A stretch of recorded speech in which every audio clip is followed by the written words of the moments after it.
முனியம்மா, ஏன் இப்படி பதட்டப்படுற? அம்மா, என் சின்ன பொண்ணு கண்ணம்மாவுக்கு விஷம் ஜுரம். டாக்டர் இந்த மருந்து ஊசி எல்லாம் உடனே வாங்கிட்டு வான்னு சொன்னாங்க. கடையில கேட்டம்மா 35 ரூபா ஆகும்னு சொன்னாங்க. நின்னது நிக்க 35 ரூபாய்க்கு நான் எங்கேம்மா போவேன்? நீங்க தான் அம்மா கொடுத்து உதவணும். மாசம் மாசம் என் சம்பளத்துல பிடிச்சுக்குங்க. முனியம்மா, மாசம் 1ஆம் தேதி ஆச்சுன்னா உனக்கு டான்னு சம்பளம் கொடுக்கறனா இல்லையா? ஆமாம்மா. இப்படி நடுவுல வந்து தொந்தரவு செய்தா எனக்கு பிடிக்காது. வேற வழி இல்லம்மா. அது சரி, நீ கேட்கறபடியே அட்வான்ஸ் கொடுக்கறேன்னு வச்சுக்க. மாசம் மாசம் வட்டியோட நான் பிடிச்சுக்கிட்டேன்னா மிச்ச பணம் உனக்கு எப்படி பார்த்தோம்? எப்படியும் சமாளிச்சுக்கிறேம்மா. முனியம்மா, என்கிட்ட அட்வான்ஸ் வாங்கிட்டு நீ வேலையை விட்டு போயிட்டேன்னா என் பணம் என்ன ஆகுறது?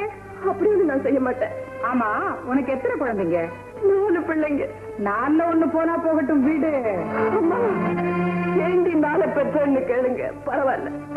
அதுக்காக ஒரு பிள்ளைய சாகடிக்க சொல்லாதீங்க.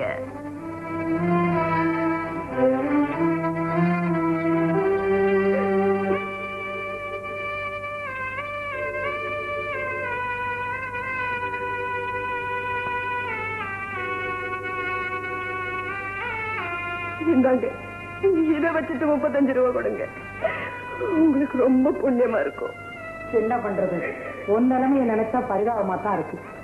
உன் மேல இருக்கிற நம்பிக்கையில தான் இது அசல் தங்கமான உரசி கூட பார்க்காம நான் பணம் கொடுக்க போறேன். முனியம்மா, நீ கேட்டபடி நான் 35 ரூபா கொடுக்கறேன். வட்டி 15 ரூபா, ஆக மொத்தம் 50 ரூபா. மாசம் மாசம் உன் சம்பளத்துல வட்டியை புடிச்சுக்கிட்டு தான் பணம் கொடுப்பேன். அப்புறம் தகராறு சொன்னாலே இந்தா. இல்லம்மா. ஐயா, என்னம்மா நீ அவசரப்பட்டியே? இப்ப முனியம்மாவுக்கு இருக்கிற கஷ்டத்துல 35 ரூபாய்க்கு 35 ரூபாய் வட்டி கேட்டிருந்தாலும் கொடுத்துருப்பா. நீ 15 ரூபாய் விட்டுட்டியே. ராஜேஷ், நீ சொல்றது நியாயம்தான். இருந்தாலும் ஏழைகளை அதிகமா சொல்லப்படுத்த கூடாதுமா. வயசாக வயசாக உனக்கு இறக்க சுபாவம் ஜாஸ்தி ஆயிட்டே போகுதுமா. இது நல்லது இல்ல. வாங்க வாங்க. வணக்கம். என்னையா ராஜவேலு, பிசினஸ் எல்லாம் எப்படி இருக்கு? ஏதோ உங்க புண்ணியத்துல நல்லா நடக்குதுங்க. அப்படியா? பணம் கொண்டு வந்திருக்கீங்களா? ஆமாங்க. உட்காருங்க உட்காருங்க. இது வரையில 7 தடவையில 1.25 லட்சம் ரூபாய் உங்களுக்கு நான் கொடுத்திருக்கேன். இதுல 40,000 ரூபாய் இருக்கு. இதோட நம்ம கணக்கு தீர்ந்துதுங்க. என்னையா அது? பணம் கடன் கொடுத்த நாள்ல கணக்கு சரி பார்த்து சொல்லணும். அது சரி, இந்த வியாபாரத்துல உனக்கு எவ்வளவு லாபம்? கடவுள் புண்ணியத்துல 2 லட்சம் ரூபாய் லாபம் கிடைச்சதுங்க. Very good very good. Rajavelu, என் கை எப்பவுமே ராசியான கை. நீ 50,000 நான் கொடுத்த 2 லட்சமும் போட்டு நீ நடத்தின வியாபாரத்துல உனக்கு 2 லட்சம் ரூபாய் லாபம் கிடைச்சிருக்கு. அதனால லாபத்துல உனக்கு 1/4 பங்கு, எனக்கு 3/4 பங்கு. ஐயோ, அவசரப்படாத ராஜவேலு. நீ கொடுத்த வட்டி, நீ உழைச்ச உழைப்பு, இதையெல்லாம் பாக்குறப்போ லாபத்துல நான் 3/4 பங்கு கேட்கறதுல நியாயம் இல்லை. அதனால லாபத்துல உனக்கு பாதி, எனக்கு மீதி. என்னங்க இது அக்கிரமமா இருக்கு? லாப நஷ்டத்தை பத்தி உங்களுக்கு என்ன கவலை? லாபத்துல பங்கு கேட்க நீங்க என்ன பார்க்கறா? தயவு பண்ணி பேச்சு மாறாம இதுவரைக்கும் நான் கட்டின பணத்துக்கெல்லாம் ரசீதை கொடுத்து பத்திரத்தையும் திருப்பி கொடுத்துருங்க. அதுக்கு எவனாவது இழிச்சவாயனா பாரு. இப்ப நீ 1 லட்சம் ரூபாய் பணம் கொடுக்கல, இதுவரைக்கும் நீ கட்டின பணத்துக்கு நான் ரசீதே கொடுக்கல. உன் மேல கேஸ் போட்டு உன் வீட்டையே ஜப்திக்கு கொண்டு வருவேன். நாகலிங்கம், உன்ன ஒரு பெரிய மனுஷன் நம்பித்தான் நான் ரசீது கூட வாங்கிக்காம பணத்தை எல்லாம் கட்டினேன். இப்படி அக்கிரமமா நடந்துக்குவேன்னு நான் கனவுல கூட நினைக்கல. எது அக்கிரமம்? 50,000 ரூபாய் போட்ட உனக்கு 2 லட்சம் ரூபாய் லாபம். 2 லட்சம் ரூபாய் கொடுத்த எங்க அப்பாவுக்கு 20,000 வட்டி மட்டுமா? கொஞ்சம் ஐயோ பாவன் பார்த்தா போதுமே, தலையில மிளகா அரைச்சிருவீங்களே. நீங்க தான் இப்ப என் தலையில மிளகா அரைக்க பாக்குறீங்க. இப்படி நான் அக்கிரமம் பண்ணீங்க, தெய்வம் உங்களை சும்மா விடாது. பேக்கு, அதை பத்தி நீ ஒண்ணும் கவலைப்பட வேண்டாம். நாங்க தெய்வத்தை டெய்லி கவனிச்சுக்கிட்டு தான் இருக்கோம். எங்க அப்பா நெத்திய பத்தியா குங்குமம், தெய்வத்துக்கு அது டேஞ்சர் சிக்னல். இப்ப ரசீதையும் பத்திரமும் திருப்பி கொடுக்க போறீங்களா இல்லையா? நான் கேட்ட பணத்தை கொடுத்தா உன் பத்திரம் வரும். இல்ல உன் வீட்டை தேடி அமீரா வருவான். நீங்க உருப்படவே மாட்டீங்களா? உங்க வீட்டுல இடி விழா. அதுக்குதான் எங்க வீட்டு மேல இடி தாங்கி கட்டி வச்சிருக்கோம் இல்லப்பா. கரெக்டா சொல்லுடா. ராகினி, 6வது மார்க். நல்லா படிக்கணும் இன்னும். ரகு, 35 மார்க். இந்த எல்லையை நீ தாண்டவே மாட்டியா? சார், இந்த புக் மேல அடிச்சு சத்தியமா சொல்றேன். அடுத்த எக்ஸாமுக்கு கஷ்டப்பட்டு சின்சியரா படிச்சு, அதுவும் ராவும் பகலுமா 36 மார்க் வாங்கிக்காங்க. அப்படிதான் இருக்க போற. ராஜு, 60 மார்க். கீதா, 100க்கு 100. நீதான் கிளாஸ் லேப்பர். Keep it up. Ashok sir, 25 mark. ஏன்பா கிளாஸ்ல பிரில்லியண்டாவே பதில் சொல்றேன், நல்லாவே படிக்கிறேன், பரீட்சையை மட்டும் சரியா எழுத மாட்டேங்கிறியே ஏன்?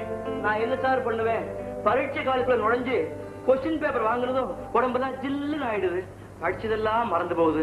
தலைக்குள்ள புயலே அடிக்கிற மாதிரி எகிர்ன்னு சுத்துது. ஏதோ அப்போதைக்கு ஞாபகத்துக்கு வந்ததை எழுதுறேன். பரீட்சை காலம் விட்டு வெளியில போனதும் படிச்சதெல்லாம் ஞாபகத்துக்கு வருது. நான் என்ன சார் பண்ணுவேன்? இந்த அசோக்கு பரீட்சை எழுத வரும்போது ஏதோ சண்டைக்கு போற மாதிரி அனாச பயப்படக்கூடாது.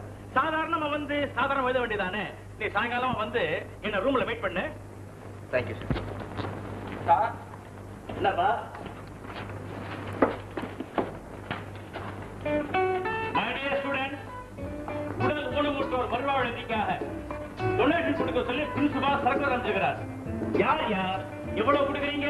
பிரின்சிபால் எவ்வளவு கொடுத்தாரு? அதை ஏன்டா கேக்குறேன்? தெரிஞ்சுக்கிட்டா மேல ஒரு 8 நாள் போட்டு கொடுக்கலாம்ல. அடச்சே ரமேஷ் 10 ரூபாய் எழுதிங்க sir. Usha 15 rupees sir. Royal 25 rupees sir. Geetha 100 ரூபாய் சார். என் பேர் உங்களுக்கு சொல்ல நான் விரும்பல. ஒரு 5 ரூபாய் போட்டுக்கோங்க. ரகு, நீ மார்க் வாங்குறதுல அல்பம், டொனேஷன் கொடுக்கறதுல அல்பம். ஏப்பா அசோக், இந்த ஊர்லயே பெரிய பணக்கார வீட்டு பையன் நீ ஏன் பேசாம இருக்கிற?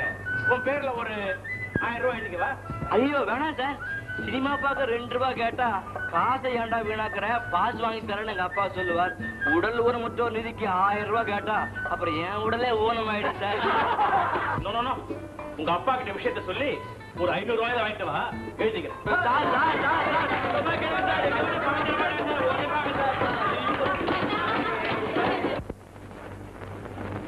அண்ணே, அம்மாவும் அப்பாவும் இல்லைன்னு சொல்லிட்டாங்க.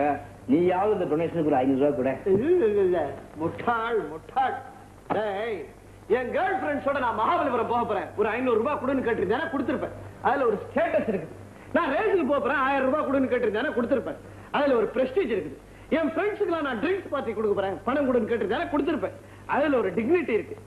டேய் முட்டாள், எந்த காரியம் செய்யறதா இருந்தாலும் அதனால நமக்கு என்ன லாபம்னு பார்த்துக்கிட்டு தான்டா செய்யணும். 500 ரூபாய் நன்கொடை கொடுக்குறியா, அதனால நமக்கு 1000 ரூபாய் லாபம் வருதா பார்க்கணும். ஊர்ல இப்ப நன்கொடை கொடுக்கறவன் எல்லாரும் அதனால தனக்கு என்ன லாபம்னு பார்த்துக்கிட்டு தான்டா கொடுக்கறான். என்ன கஷ்டப்படுறவங்களுக்கு உதவி செஞ்சா புண்ணியம் கிடைக்காதா? அப்படியே புண்ணியம்னே வச்சுக்க. இந்த 500 ரூபாய் யாருக்குமே தெரியாம கொடுக்கறதுனால உனக்கு என்னடா புண்ணியம் கிடைக்கலாம் போட்டுக்கிட்டே போ. 5000 பிச்சைக்காரன் உன்னை வாழ்த்துவான், அது 5000 பேர் பார்ப்பான். பத்திரிகையில நியூஸ் வந்தாலும் வரும், அது 5000 மடையம் படிப்பான். அது நமக்கு லாபம். எனக்கு ஒண்ணுமே புரியல, ஒரே குழப்பமா இருக்குது. கிட்ட வாங்க, ஒண்ணு சொல்லணும். என்னண்ணே? உன்னை என் தம்பின்னு சொல்லிக்கவே எனக்கு வெக்கமா இருக்கு. ஆமாண்ணே, எனக்கு வெக்கமா தான் இருக்கு. எங்க இருந்துதான் வந்து பிறந்ததோ இது நம்ம குடும்பத்துக்குன்னு. 15 rupees சார். 15 சார், எங்க அப்பா அம்மா அண்ணன் யாருமே பணம் தர மாட்டேன்னு சொல்லிட்டாங்க சார். 5 பைசா 10 பைசாவா உண்டியில கொஞ்சம் சில்லறை சேர்த்து வச்சிருக்கேன் இந்த நல்ல காரியத்துக்கு. நீ எந்த குடும்பத்துல பிறந்தவன்னு ஆராய்ச்சி பண்றதுக்காக நான் உன்னை வேலைக்கு வச்சிருக்கேன். முனியம்மா இருந்தா ஒழுங்காயிரு, இல்லைன்னா வெளியே போ.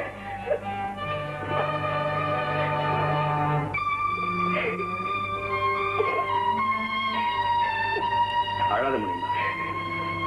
அம்மா குணம் தெரிஞ்சதுதானே. தினம் இப்படி திட்டு வாங்கிட்டு தான் வேலை செய்யணுமா?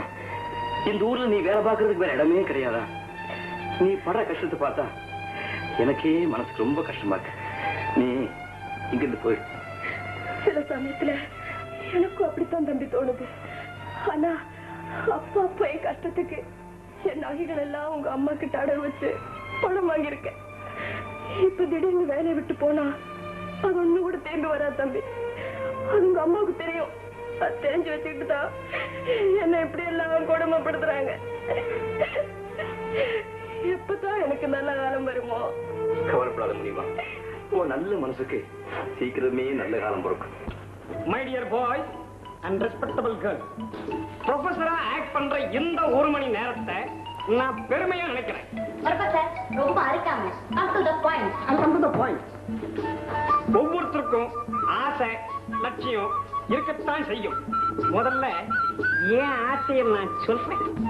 எதிர்காலத்துல கிருஷ்ணன், விஜய் அமிர்தராஜ், ஆனந்த் அமிர்தராஜ் இவங்கள மாதிரி பெரிய டென்னிஸ் சாம்பியன் ஆகணும்னு எனக்கு ஒரு இந்த மாதிரி நிஜம் பொம்பளையே பார்த்தனே. ஆமா, நேற்று ஹோட்டல் ஹெவன் கேபரே டான்ஸ் ரொம்ப பியூட்டிஃபுல் பா. அப்படியா? இன்னைக்கு நைட் நான் அங்கதான் போறேன். அந்த மாதிரி கிழவங்க எல்லாம் வந்து அங்க கிழவி தான் ஆட விடுவான். ஒரு சிகரெட் எடுத்துட்டு எடுத்து. Thank you daddy. என்ன குமார், என்ன விஷயம்? ஒண்ணு இல்ல முதலாளி, வீட்டுல ரொம்ப கஷ்டம், அதனால ஒரு 50 ரூபா முன்பணமா கொடுத்தீங்கன்னா ரொம்ப உதவியா இருக்கும். அடடா, கையில பணம் இல்லாத நேரத்துல கேக்குறியே. டேய் சாம், குமார் நாள் பூரா ஆபீஸ்ல மாடா உழைக்கிறான். பாவம், சமயத்துல உதவி பண்ணாம இருக்கலாமா? ஒரு 50 ரூபா இருந்தா கூட 10 ரூபா வட்டி எடுத்துக்க. என்னப்பா? எடுத்துக்க சொல்லுமா. பணம் இப்படியே தண்டமா போகுது நமக்கு. இதுல வட்டி போக 40 ரூபாய் இருக்கு. 50 ரூபாய்க்கு ஹோல்சேல்ல கையெழுத்து போட்டு கொடு. இந்த அம்மா பாத்திருமா, அம்மா பாத்திரு, தண்ணி குடிப்பா, பத்தினா தீந்து போடு.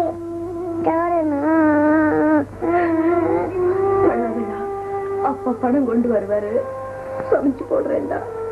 ஏம்மா தினம் பதுக்குது? படிக்கும் போது ஏழுங்க வயிற்றுல ஆண்டு அக்னியை வச்சு படிச்சிருக்கான். முடியுமா முடியுமா?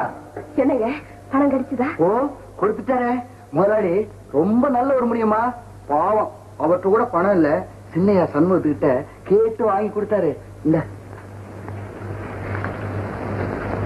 என்னங்க 50 ரூபாய் முன் பணம் வாங்கிட்டு வர சொன்னேன். 40 ரூபாய் தானே இருக்கு. சின்னையா 10 ரூபா வட்டி எடுத்துட்டாரு. உங்களுக்கு கொஞ்சமாவது இது இருக்கா? எத்தனை வருஷமா வேலை செய்றீங்க? 10 ரூபாய் சம்பளத்தை தான் கூட்டி வாங்க தெரியல. வாங்குற பணத்தை ஒழுங்கா வாங்கிட்டு வரக்கூடாது. முன் பணத்துக்கு யாராவது வட்டி கொடுப்பாங்களா? பணம் கொடுக்கறவங்க சும்மா கொடுப்பாங்களா? இந்த அளவு கொடுத்தாங்களே, அதை சொல்லு. ஆனானப்பட்டவங்க கிட்டே அந்த நாகலிங்கம் தோல் இருக்க சுளைய முழுங்குவாரு. உங்களை ஏமாத்துறதா கஷ்டம். டபுள, என்ன எப்ப பார்த்தாலும் முதலாளியும் அவங்க வீட்டுல இருக்கவங்களையும் திட்டிகிட்டே இருக்க? இந்த காலத்துல பெரிய பெரிய படிப்பு படிச்சவங்க எல்லாம் வேலை இல்லாம திண்டாடிட்டு இருக்கும் போது நம்ம 2 பேருக்கு வேலை கொடுத்திருக்காங்களா, அதை சொல்லு. ஆமா, உங்க முதலாளி தங்க மனசுக்கு கோயில் கட்டி தான் கும்பிடணும். இங்க பிள்ளைங்க எல்லாம் பசி பசின்னு கத்துதுங்க. சீக்கிரம் மளிகை கடையில போய் இந்த பணத்தை கொடுத்துட்டு அரிசி வாங்கிட்டு வாங்க.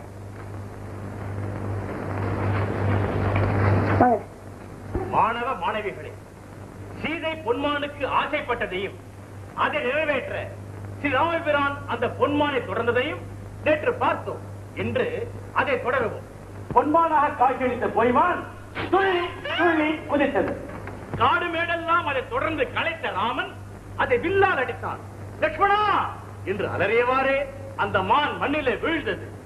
நாயகனின் அபய குரல் கேட்டு நாயகி பதறி இழுத்தார்.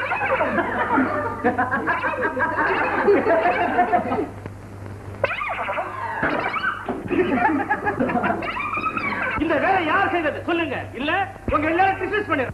சார் சார் வேண்டாம் சார், ராச செஞ்ச தப்புக்காக எல்லாரையும் டிஸ்மிஸ் பண்ணிடாதீங்க சார். ஒரு வாரம் சஸ்பெண்ட் பண்ண.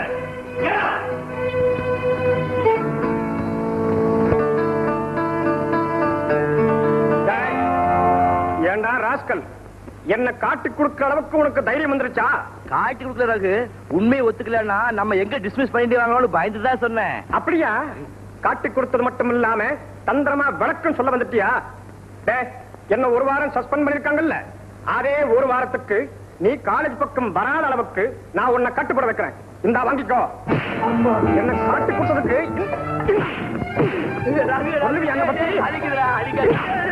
சொல்ல வந்துட்ட பாரு.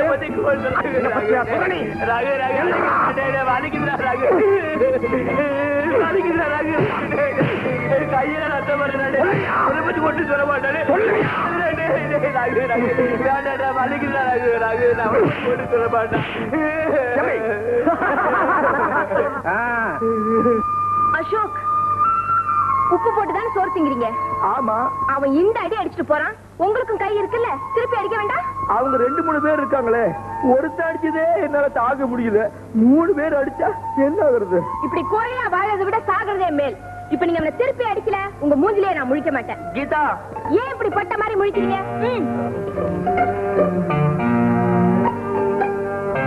அவங்க போயிட்டாங்களே. போனா என்ன? இப்ப இந்த அவமானம் போகணும்னா கூப்பிட்டு அடிங்க.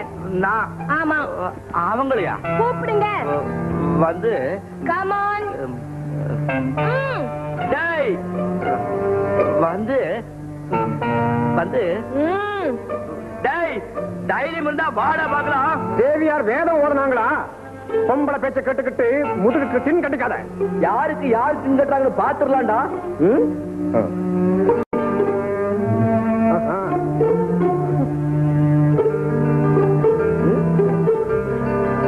வாடா வீராதி வீரா, வாங்கிக்கோ.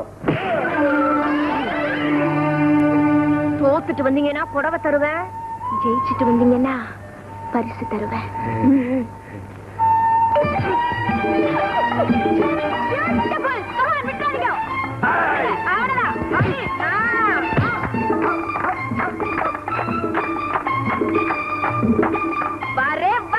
சிவாஜி மாதிரி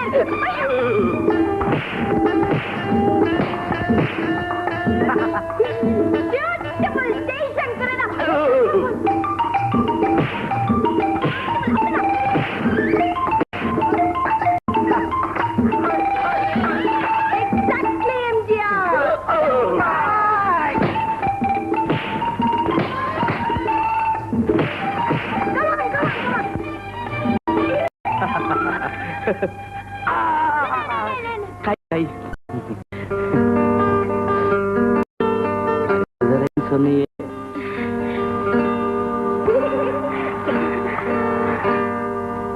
முதல்ல பேச வேண்டிய விஷயத்தை பேசி முடிவு செய்துக்கலாம், அப்புறமா பொண்ணை வர சொல்லலாம். அதான் எல்லாத்துக்கும் நல்லது. அதனால என்ன?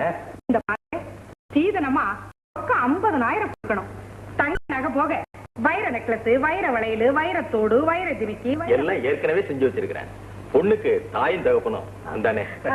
அப்புறம் பாருங்க, பட்டு சேலை 21, புன்வாய் சேலை 51, நூல் சேலை 101. அது போக வெள்ளி சாமான், எவர் சில்வர் சாமான், பித்தளை சாமான், பீங்கான் சாமான், மரச்சாமான் எல்லாம் எங்க அந்தஸ்துக்கு தகுந்த மாதிரி நிறைய வைக்கணும். இந்த பொண்ணு தெரியல, என் பொண்ணுதான். நாங்க இப்படி தனித்தனியா சொன்னா நீங்க மறந்துடுவீங்கன்னு தான் லிஸ்ட் போட்டு இந்த நோட்ல எழுதிட்டு வந்துட்டேன். அந்த நோட்டை உங்ககிட்ட கொடுத்துடுறோம், நீங்க எங்களுக்கு வேற புது நோட் வாங்கி கொடுத்துருங்க. இந்தாங்க. என்ன மாதிரி வியாபாரம் பண்ற மாதிரி? சும்மாடா, உனக்கு என்ன தெரியும்? தம்பி என்ன சொல்றாங்க? ஒண்ணும் இல்ல, அண்ணனுக்கு ஒரு ரோலக்ஸ் கடிகாரம் வேணும்னு தம்பி சொல்றான். தம்பிக்கு என் மேல ரொம்ப பிரியம். நான் எப்படி கேக்குறதுன்னு யோசிச்சுக்கிட்டு இருந்தேன், அவனே கேட்டுட்டான். இவ்வளவு செய்யற போது அதுல என்ன வந்துருது? ஒரு ரோலக்ஸ் கிடையாது தானே? இல்ல இல்ல, 2 கை இருக்குது இல்ல, 2 கடியாரமா இருந்தா வசதியா இருக்கும். வாயை கொடுத்துட்டா போகுது. பெண்ணை வர சொல்லுங்க. அம்மா சித்ரா,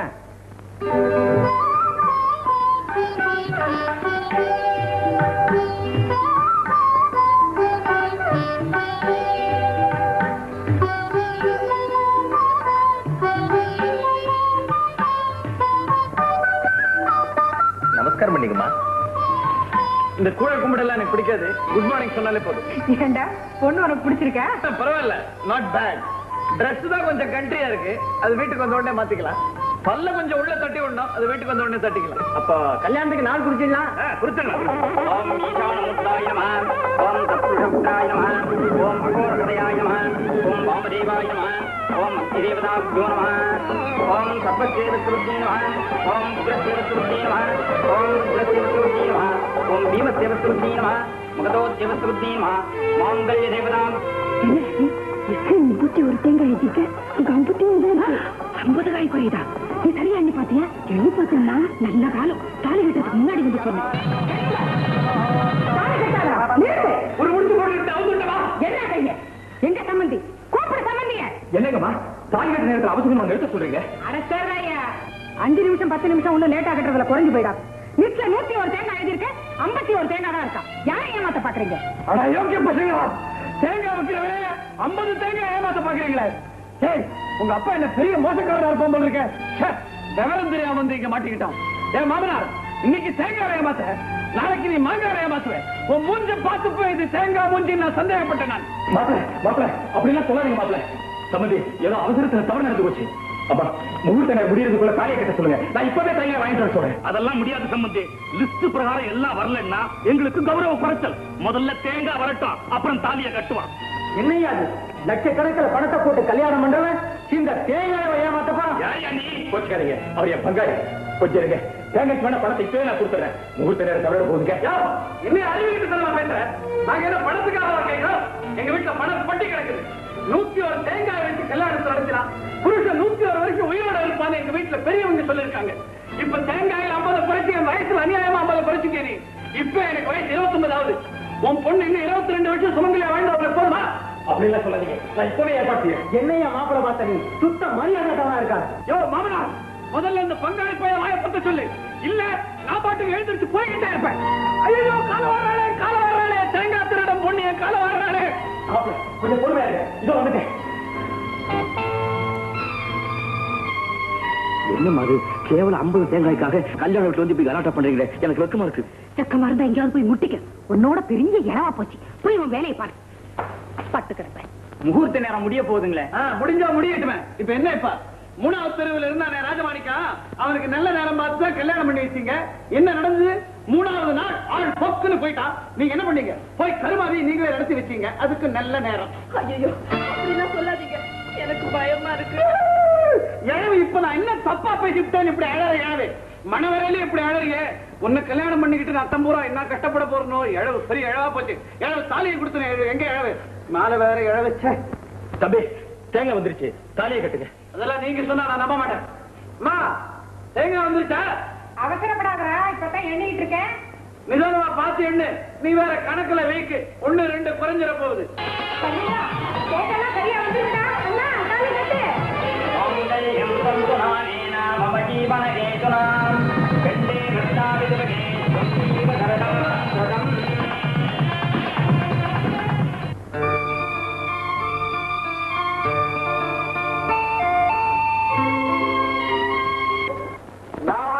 கடைய போடுறீங்க? வாங்க சார், ஏன் சார் இவ்வளவு லேட்டு? எதிரா லேட்டு? மணி இப்போ வாட்ச் அந்த கையில இருக்கு சார், இதுதான் வாட்ச். அயோக்கிய பையல, என் வாட்ச் எடுத்து நீ கட்டிக்கிட்டியா? It's all right. மணி இப்போ 12 உல்லாச பிரேயர்களுக்கு ராத்திரி 12 மணிக்கு தானடா பொழுதே விடியுது. இன்னைக்கு எனக்கு கல்யாணம். ஃபர்ஸ்ட் நைட்டு கூட போகாம டான்ஸ் பார்க்க வந்திருக்கேன். என்ன மாதிரி தியாகி கிடைப்பானா? அடுத்தது சார் 9 மணிக்கு ஆரம்பிச்ச ப்ரோக்ராம் இப்பதான் முடிஞ்சது. மறுபடியும் அந்த ஆந்திரா நாரியமணி ஆடுன்னா சண்டைக்கு வரேன் சார். போயிட்டு நாளைக்கு வாங்க. முடியாதா? இன்னைக்கு டான்ஸ் பார்க்காம இந்த இடத்த விட்டு நான் போக மாட்டேன். அவன் ஏன்டா ஆட மாட்டான்? காசுக்கு ஆடுற கழுது தானே. ஒரு டான்ஸுக்கு எவ்வளோடா பணம் செலவாது? 3000 ரூபாய் ஆகும். 3000 ரூபாய். இப்படி என்னைக்கு கூப்பிட்டு ஆட சொல்லு. Okay sir. ஜெகத் ஜெகத் ஆர்டர் சி ஆர்டர். ஒரு கேனை வந்திருக்கான்டா, ஒரே ஒரு டான்ஸ் பார்க்கணும். 3000 ரூபாய் சார் என்ன தந்திருக்கான். என்ன சொல்றீங்க, வாசிக்கிறீங்களா? டேய் பணம் கொடுத்தா விடிய விடிய வாசிக்கிறேன்டா. ஓகேடா கண்ணா. மேடம் மேடம் ப்ளீஸ், பணத்திலே கொடுத்த ஒரு பைத்திய கட்டுறான். 3000 ரூபாய் மொத்தமா கொடுத்துட்டான். ஆட்டம் பார்க்கணுமா? எங்களுக்காக ஒரே ஒரு தடவை ஆடுங்க. மேனேஜர் இல்லாத நேரம் நாங்க எல்லாரும் பிரிச்சு பங்கு போட்டு எடுத்துக்கிடுவோம். தயவு பண்ணுங்க மேடம். ஓகே, அப்ப பட்டனை போடுங்க. ரெடி. Dance ready. நான் பணம் கொடுத்திருக்கேன். நான் மட்டும்தான் தனியா டான்ஸ் பார்க்க போறேன். வேற ஒரு பையில உள்ள விடாதா? Okay sir. வேற யாரையும் உள்ள விடாத. முடிஞ்சா நீ கண்ணை கட்டிக்க.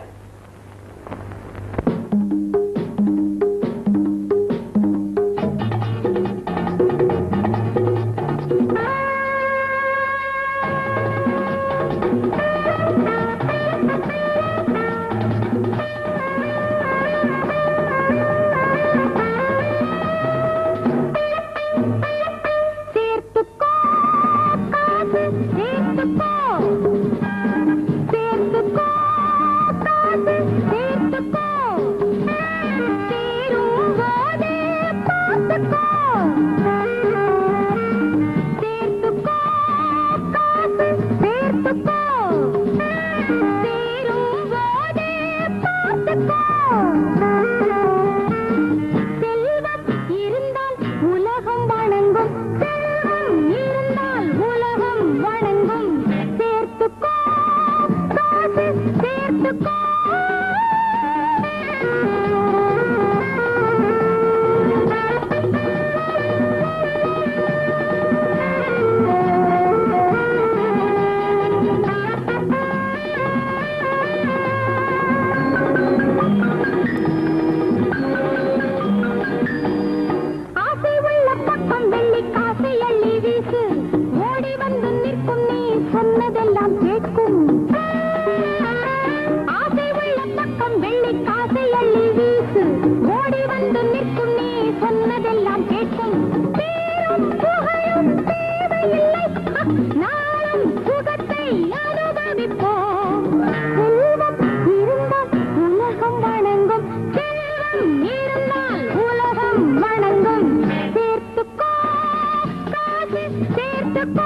இங்கே 1000 பேர் உண்டு எல்லா படத்தின் லீலைகளே யாரும் அதன் முன் அடிமைகளே செல்வம் இருந்தால் உலகம் வணங்கும் செல்வம் இருந்தால் உலகம் வணங்கும் சேர்த்துக்கோ காசு சேர்த்துக்கோ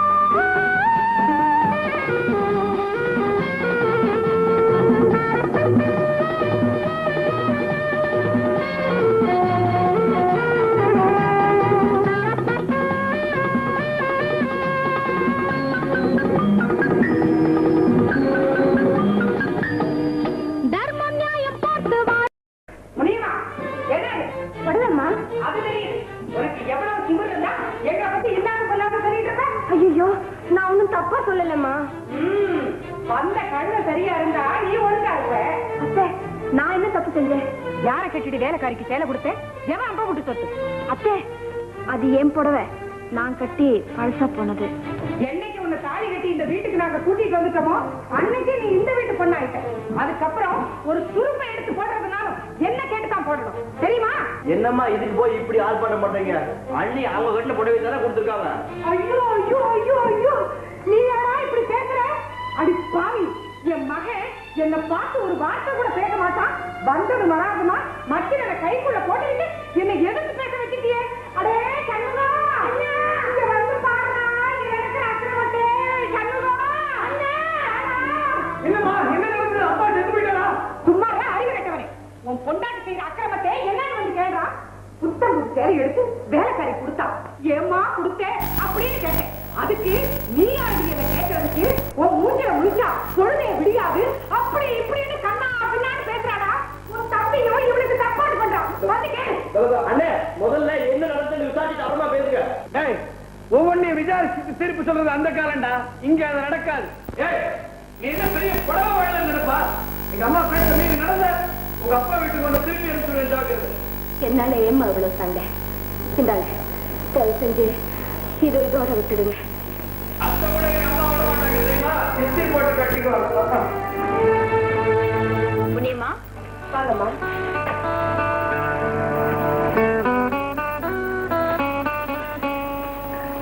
நீங்களும் ஒரு பெரிய பணக்கார குடும்பத்துல பிறந்து இந்த வீட்டுக்கு மருமகளா வந்திருக்கீங்க. எல்லாரும் சாப்பிடும்போது உங்களையும் சாப்பிட சொன்னா என்ன? வேலைக்காரியை ஒதுக்குற மாதிரி உங்களையும் ஒதுக்கி வைக்கிறாங்களே. கொஞ்ச நேரம் பின்னாடி சாப்பிடுறதுனால நான் என்ன குறைஞ்சிடவா போறேன்? யாராருக்கு என்னென்ன விதிச்சிருக்கோ அதுதான் கிடைக்கும். ஏம்மா வரப்படி சாப்பிடுறீங்க? கொஞ்சம் நெய் போட்டுக்கோங்க.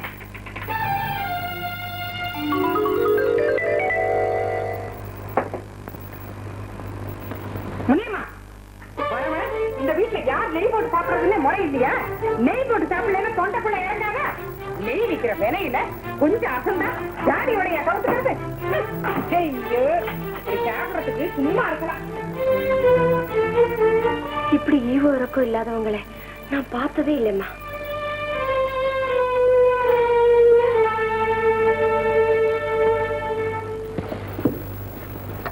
இந்தம்மா கொஞ்சம் ஜாகிரதை பார்த்துக்க. நான் வேலைக்கு போயிட்டு வரேன். பாபு, படம் பிடிக்க கூடாது. அக்கா சொல்றபடி கேட்கணும். வரும்போது ஊருக்கு வாங்கிட்டு வாங்கம்மா. சரிப்பா. இந்தாங்க உங்க முதலாளி கிட்ட இந்த மாசமாவது ஒரு 10 ரூபாய் கூட கேளுங்களேன். கண்டிப்பா கேக்குறேன். லாட்டரி சீட்டு 1 ரூபாய் கொடுத்தா 1 லட்சம் அடிக்கும். தமிழ்நாடு அரசு லாட்டரி சீட்டு ஒரு சீட்டாவது வாங்கிக்கமா. இங்க ஏற்கனவே அடிக்கிற லாட்டரி பத்தாது. சும்மா போப்பா. சரி ஒரு டிக்கெட்டாவது வாங்குமா. 10 டிக்கெட் வித்தாதான் எங்க வீட்டுல எனக்கு சோறு போடுவாங்க. அட போன போது ஒரு டிக்கெட் வாங்கி இப்படி அதிர்ஷ்டம் அடிச்சாதான் நம்ம சரித்திரமே தீரும். ஆமா, எல்லாருக்கும் ஆசைதான். விழணுமே. கொண்டு போய் சாமி படுத்துக்கிட்டது. சரிம்மா. அம்மா தாயே, ஏதாவது பழசிருந்தா போடுங்கம்மா. இந்த மகராசியா இருக்குங்க. ஒண்ணும் இல்ல போப்பா. நில்லுப்பா. ஏ சித்ரா, எதுக்காக நீ பிச்சைக்காரன பொண்ணு இல்லைன்னு சொன்ன? யாரு கேட்டு சொன்ன? அத்தே, உரிமை இல்லாத வேலையில அனாவசியமா நீ தலையிடாத. நான் சொல்றேன்ப்பா, ஒண்ணு இல்ல போ.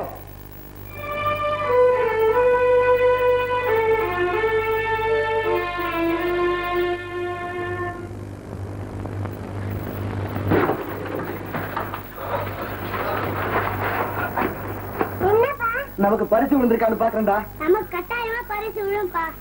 அச்சோ 7 7 5 5 7 5 6 6 1 1 7 5 6 1 5 1 நமக்கு பரிசு வந்துருச்சு நமக்கு ₹1,00,000 பரிசு வந்துருக்கு செலோ 3 வேளை சாப்பிடலாம் ஆமாடா கண்ணா கறி சோறு தயிர் சோறு எல்லாம் சாப்பிடலாம் அம்மாங்க அம்மா தண்ணி கொண்டாட போயிருக்காங்க. சரி சரி அம்மா வந்தா நமக்கு ₹1,00,000 பரிசு வந்துருக்குன்னு சொல்லு நான் போய் பணத்தை வாங்கிட்டு வந்துடுறேன்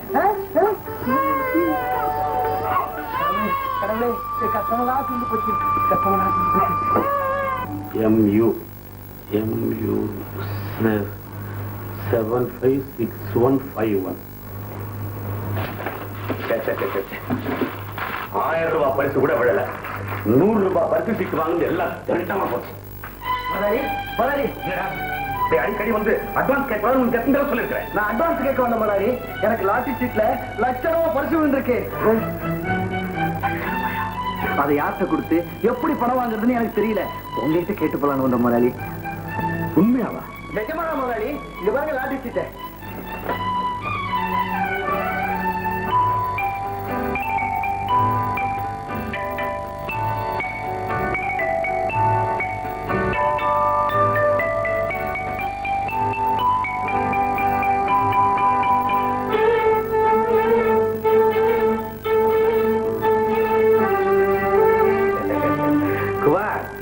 பரிசு சீட்ல பணம் விழுந்திருக்கு உனக்குன்னு யாருக்காவது தெரியுமா? எங்க வீட்டுல மட்டும்தான் தெரியும். பேப்பரை பார்த்ததும் நேரம் உங்ககிட்ட ஓடியாந்த முதலாளி. நல்ல வேலை செஞ்சேன். குமார் என்ன ஆகமா இருக்கு, கொஞ்சம் தண்ணி கொண்டு வாங்க. கொண்டு வா முதலாளி.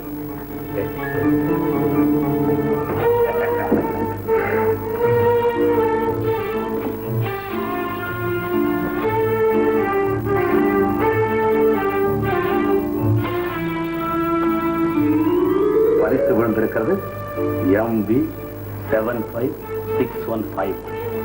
நம்மகிட்ட இருக்கிறது MU 75615. இந்த சீட்டை கொடுத்து ஏமாத்த எடுத்துட்டான். நல்ல பையன் குமார். இதை எடுத்துக்கிட்டு ஏதாவது ஒரு பேங்குக்கு போ. அங்க இருக்கிற ஏஜென்ட் கிட்ட கொடு. சரி. அவரு இத பேங்க்ல டெபாசிட் பண்ணிட்டு ஒரு வாரத்துக்குள்ள அரசாங்கத்துக்கிட்ட இருந்து உனக்கு பணம் வாங்கி கொடுத்துருவாரு. சரிங்க முதலாளி, நான் நேரா பேங்க் போறேன்.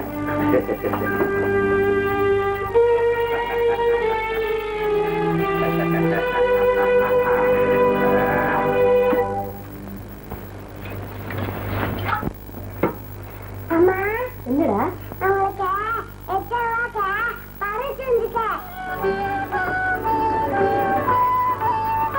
அம்மா அப்பா படுவாங்க சீட் எடுத்துட்டு போயிருக்காரு. ஆமாமா இதுல தான் அப்பா பார்த்தாரு. எல்லாம் உங்க அதிர்ஷ்டம் தான்டா கண்ணுகளா.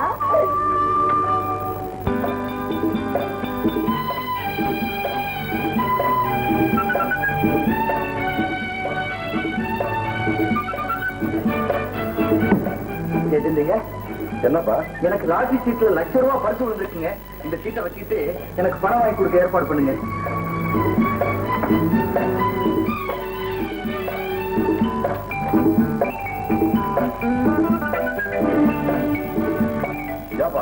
இந்த சீட்டுக்கு பரிசு விழுந்து உனக்கு யாருப்பா சொன்னது? நானே பார்த்தேங்க. பரிசு விழுந்த சீட்டு நம்பர் MB 75615. அதுதான் ஏன் நம்பரும் இல்ல, பரிசு விழுந்த சீட்டு number MB 75615. Number correct, serial மாதிரி இருக்கு. இது வந்து MU. சீட்டு மாறி இருக்கு. யார் மாத்துறாங்க? அப்பா நானா மாத்தினேன். இந்த மாதிரி சீட்டை கொண்டு போய் வேற எங்கேயாவது பரிசு விழுந்த சீட்டுன்னு சொன்னா பிடிச்சு உள்ள தள்ளிடுவாங்க. ஜாக்கிரதை.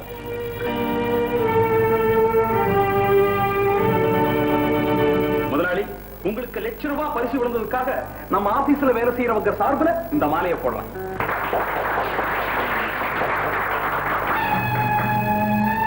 ஆச்சாரகுமார், நம்ம முதலீட்டுல ₹1,00,000 பரிசு விழுந்திருக்கு. அத பத்திரிகையில போடுறதுக்கு தான் இவங்க எல்லாம் வந்து போட்டோ எடுக்கிறாங்க. நம்ம மாதிரி இளைஞர்களுக்கு லாட்டரி சீட்டு எங்க விழப்போம்? முதலாளி எங்கடா வந்த? அட்வான்ஸ் பண்ணுமா? நாளைக்கு வா. இது நியாயம் இல்ல முதலாளி. இந்த நேரத்துல வந்து கழுத்து இருக்காரு. அவன் கழுத்தை விட்டு வெளியிட்டா. முதலாளி முதலாளி முதலாளி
கண்ண பெருமானே கை நிறைய செல்வம் தந்தாயே கண்ண பெருமானே. முனியம்மா முனியம்மா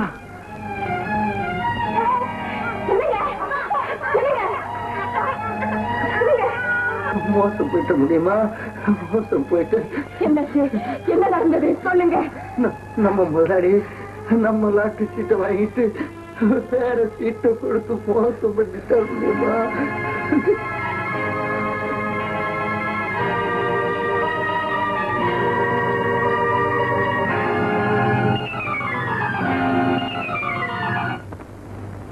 கெட்டிக்கார ஆழ்வானி, உனக்காகவே தான் அதுக்கு லாட்டரி சீட்டுன்னு பேர் வச்சா போல் இருக்கு.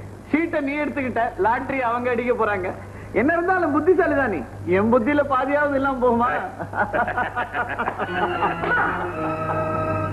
யாரு முடியுமாவா? இன்னும் 4 மணிக்கு வேலைக்கு வர்றவன் இன்னைக்கு 7 மணிக்கு வர்றீங்க. உனக்கு திமிரா? யார பார்த்து திமிருன்னு கேக்குறீங்க? ஏமா நானும் என் புருஷனு நாயா வயசு தினம் ஒருவேளை ஒழுங்கா சாப்பிட முடியாம கஷ்டப்பட்டேன். ஏதோ கடவுளா பார்த்து எங்களுக்கு ₹1,00,000 பரிசு கொடுத்தாரு. கை கட்டினத வாய் கட்ட விடாம தட்டி பறிச்சுட்டீங்களே, நீங்க உருப்படுவீங்களா? என்ன விட கேரளம் பிச்சைக்கார கழுதிங்க உங்களை ஏமாத்தியா நாங்க பணக்காரங்க ஆகணும். உங்க மாதிரி அயோக்கியங்க இருக்கிறனால தான் ஊர்ல பிச்சைக்காரங்களே உருவாகுறாங்க. இந்த ஆக்கிரமம் இப்படியே நீடிக்கும்னு நினைக்காதீங்க. போற காலம் வந்தா உருப்படி மண்ணு கூட உங்களுக்கு சொந்தமா இருக்காது.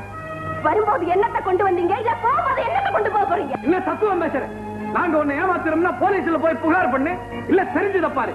இதுக்கு மேல ஏதாவது பேசினா அவளா நான் பேசுறா? நம்ம வீட்டு சோறு அவளை அப்படி பேச சொல்லு. அம்மா தாயே, ஒரு நாளாவது ஒரு வேளையாவது நீ வயிறார சோறு போட்டிருக்கியா? இப்படி வாய் கூட்டாம போய் சொல்றியே, உன் வாய் என்னடி சொன்னேன்? அவன் மேல கை வைக்காத, தருத்திர முட்டிக்கும். ஆமா ஐயா, 7 ஜென்மம் எடுத்தாலும் திருத்த முடியாத பாவிகள் நீங்க. உங்க கை என்ன, உங்க நிழல் பட்டாலே தரித்திரம் ஒட்டிக்கும். நான் போறேன், ஆனா என் வயிற்று இங்கே விட்டுட்டு போறேன். இந்த அக்னி இன்னைக்கு இல்லைன்னாலும் என்னைக்காவது ஒரு நாள் உங்களை எல்லாம் சுட்டு பசுக்காம விடாது. ஆமா, பெரிய கண்ணகி சாபம் கொடுத்துட்டு போறா. அப்படியே ஊரே பசிக்கிட்டு எரிய போகுது. போவளா அப்பா வந்துட்டான். அவ விட்டு போனால வயிற்றுச்சு. இதான் முனியமா சொன்னதெல்லாம் நிஜமா? அப்படின்னா உங்களுக்கு விழுந்ததா சொல்ல லாட்டரி சீட்டு முனியமா விழுந்ததா? அவதான் ஏதோ உளறிட்டு போனான்னா உடனே விசாரணை பண்ணி நீங்க வந்துட்டீங்களா? போடா அப்பா, முனியமா பொய்யே சொல்ல மாட்டான். எனக்கு உங்களையும் தெரியும், அவளையும் தெரியும். அப்படின்னா நாங்க போய் சொல்றோம்னு சொல்றியா? இத நான் வேற சொல்லணுமா? ஊரே சொல்லுது. அப்பா, நமக்கு இல்லாத பணமா? பாவம் முனியமா, அவங்களுக்கு சேர வேண்டிய பணத்தை அவங்களுக்கே திருப்பி கொடுத்துருங்க. நமக்கு வேலை வேற எங்கேயும் இல்ல, இங்க வீட்டுக்குள்ளேயே தான் இருக்குது. இந்த கல்யாணை எப்படிதான் திருத்ததுன்னே தெரியல. தண்ட சொத்து எருமை ஒரு இளவு புரியல. ₹1,00,000 அவன் கையில தூக்கி கொடுக்க சொல்றியே, எப்படிதான் நீ பொழைக்க போறியோ? அண்ணா, ஒன்னால எங்களுக்கு உதவிதான் இல்ல, உபத்திரமாவது இல்லாம இருக்கட்டுமே.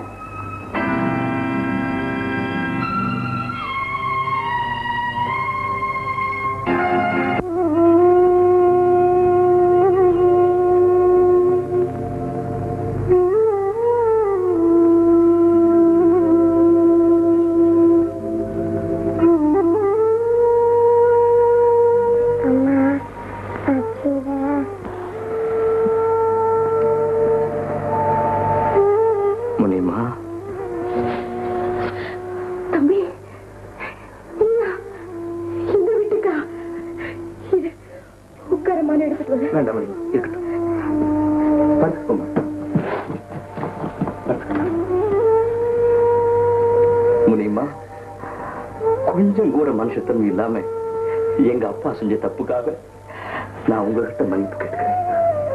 இனிமே ஒரு நிமிஷம் கூட எங்க வீட்டுல இருக்கிறது நேரம் முடிவு பண்ணிட்டேன்.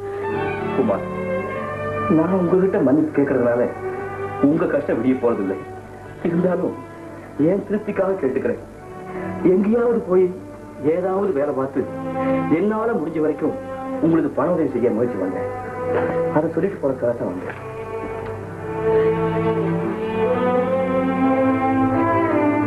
இந்த முனிமா, இதை வச்சுக்க. இப்போதைக்கு என்னால முடிஞ்சது இவ்வளவுதான். வேண்டும் தம்பி. பரவாயில்ல, வச்சுக்க. நான் வரேன். நில்லு தம்பி, இதுக்கு நீ என்ன செய்வ? உன்னை பத்தி எனக்கு தெரியாதா? அந்த பணம் எங்களுக்கு தான் வந்து சேரும்னு விதி இருந்தா அது இப்படி திசை மாறி போயிருக்குமா? எங்க கஷ்டம் எப்ப விடியும் எழுதியிருக்கானோ அப்பதானே விடியும். தம்பி, அவசரப்பட்டு நீ எங்கேயும் போய் கஷ்டப்படாது. நீ உலகம் தெரியாத பிள்ளை, பேசாம வீட்டுக்கு போ. நீ தலை எடுக்கிற காலத்துல நல்ல காரியம் செய்வேன்னு எனக்கு நம்பிக்கை உண்டு. போ தம்பி, வீட்டுக்கு போ.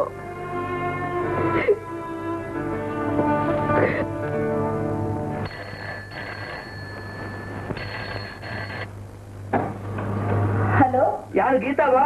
நான் அசோக் பேசுறேன். அசோகா? என்ன அசோக், இந்த நேரத்துல எங்க பேசுறீங்க?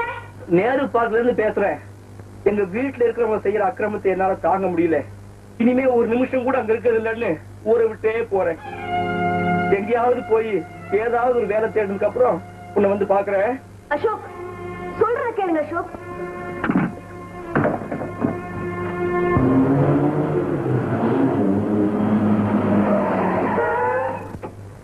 அசோக்,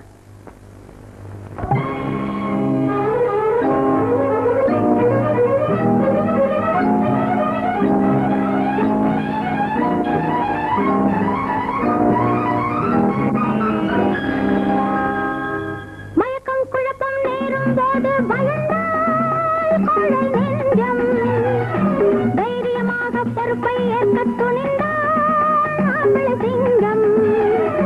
வா, திரும்பி வா.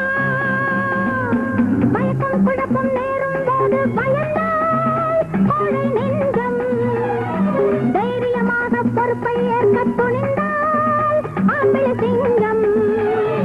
வா, திரும்பி வா.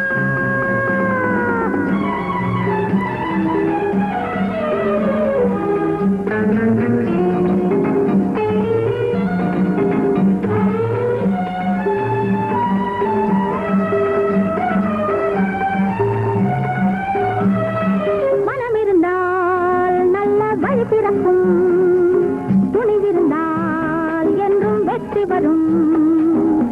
சூழும் பகை வந்த போதும் வெல்லும் வகை காண வேண்டும். உலகம் உனை போற்ற வேண்டும். மயக்கம் குழப்பம் நேரும் போது பயந்தால் கோழை நெஞ்சம், தைரியமாக பொறுப்பை ஏற்க துணிந்தால் ஆம்பளை சிங்கம். வா, திரும்பி வா.